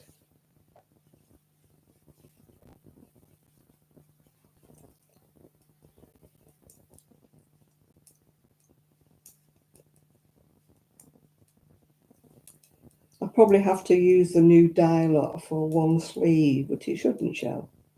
It's very, very close actually, but I don't want to break it in the middle of a pattern piece. Right, I'm up to the neck hole.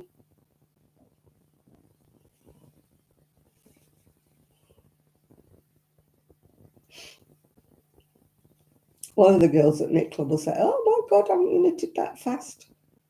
But I think I've knitted it slow actually.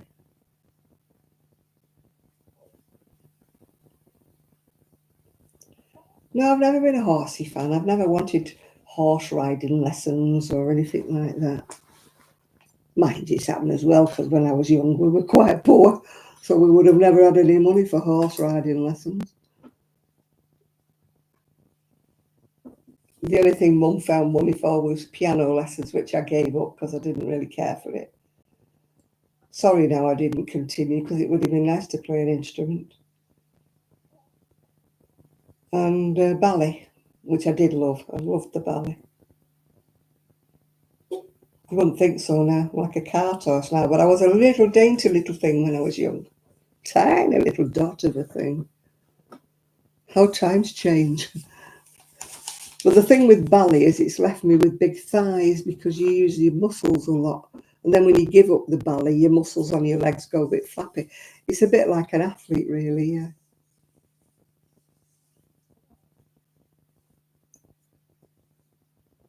GAF, I don't know what that is, yeah. I'm fast at knitting. People say I'm fast, and yet I used to be a lot faster. But I've slowed down a lot. Right, it's time to get my 13 pills out before I forget them. Other people I keep my pills in a drawer. I've got that many. Oh dear, she says. The ones I don't like are those. They're like horse tablets, aren't they? I'm going to swallow them. Ugh. You're like, oh, trying to swallow them. Right, people. Thank you very much for keeping me company. And I hope you've watched my other videos, liked and subscribed. Give me a thumbs up. Please do. I want Amazon to know not Amazon. YouTube to know I actually exist. Because they don't know I exist, so they don't recommend me to anybody.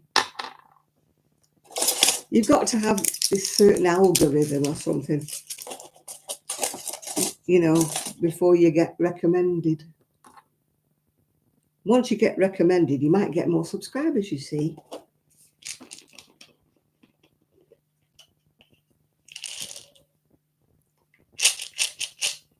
Oh, my gosh, yeah.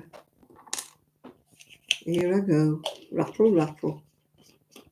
All 13 of them.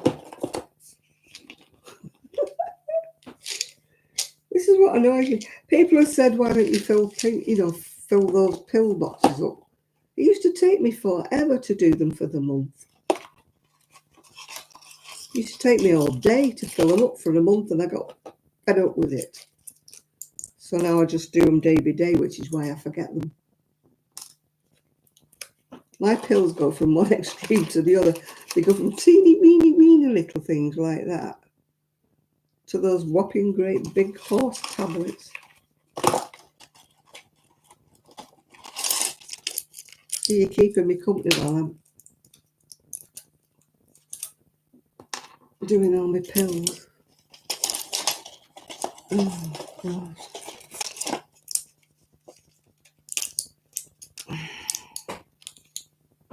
Is it any wonder why I skip on doing this every day? Does anybody else take this now? And every time I say, can I drop one of these? No. I don't like filling up my pill organiser. These are the last two now. Oh, luminette with broken arms. I'm a right weakling. I can't get them out of these bubble things. What we call them, blister packs. Trying to push them out. Right, that's it. I've got them all in front of me now.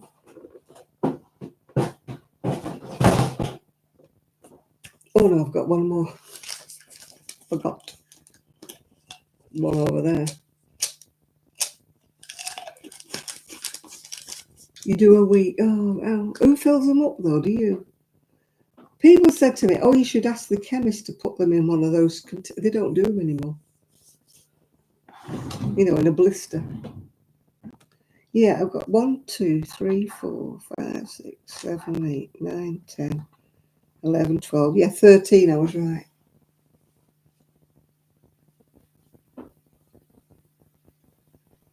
Yeah, I've got one of those things that you press together, but it only works on small tablets. It doesn't work on the big ones. One of them, you squeeze it and it goes into that container, but it only takes little tablets. The bigger ones, it just squashes them into pieces and then it don't go anywhere. Yeah, they don't do blister packs anymore, the chemist. Probably too much trouble for them, isn't it? So they don't make them for you anymore. They used to do. You used to get them like that in a square thing with all the pills were in the all together, you know, but I take 13, so I don't think they'd fit in one blister thing. Well, they'd be too big. Right, people, I'm going to go now. So I hope you've watched my videos. Hope you've appreciated. I made you 3 this week. You might not get 3 next week. Don't get giddy. Don't get excited. It's not going to be. Yeah, but then I'd have to fill them up myself, wouldn't I, Chris? Yeah, and that's the bit I'm not good at. I used to have a thing for the whole month. It was a big thing like that. I threw it out because I got fed up of. And they weren't big enough to put a day's worth of pills in. The little, things they wouldn't shut down, yeah. They don't do them big. I'd need one about that big to put my pills in. So they'd be like that. My pill for the month would be that big. Be like a shelving unit. Right. Anyway, we shouldn't moan, should we? We shouldn't moan. We're keeping going. Right, people. I don't know when I'll see you. Yeah, I am a pain in the butt, Chris. You're right there. Oh, thank you. Everybody if you just like and if you're not subscribed, even though you watch me, make sure you subscribe, because a lot of people find out that they're not subscribed anymore. I found that out. People I follow. I think, why have I not seen a video from them for ages? And then I go and look and there's about 4 I haven't seen because YouTube has never told me. And well, when I look, I'm not subscribed to them anymore. And I haven't unsubscribed. But somebody said if you haven't watched somebody for a little while, that YouTube unsubscribes you. And I'm like, oh, that's nice of them, isn't it? Nice. So do check it if you're still subscribed to me. Every bit helps. It helps to raise my profile, as they say. I mean, I'll never be raised, but, just raise it a bit. Be nice. Get off the ground a bit, yeah. I mean, I've got incredibly loyal subscribers that don't leave me. But on the other hand, I never gain any. I've been stuck at 7.6, I think, for well over 12 months. Maybe 7.7 would be nice, I don't want to go mad. I'll never one of these, oh, I've got 10,000 subscribers, or, oh, wow, I've got 15,000 subscribers. I will never be one of them. I'm aiming for, I think it's 7.7. I think I've got 7.6 now. 7.7 would be nice. If I got to 8, I'd be giddy. I'd be absolutely giddy if I ever got to 8. Anyway, I'm going to go now. Take these pills. I'm not looking forward to swallowing them. I don't think you want to watch me. So I'm going to go. So bye now. Thank you all for the company. And I will see you all very soon. Very soon. And hopefully I'm not crackling when you see me next. Bye now.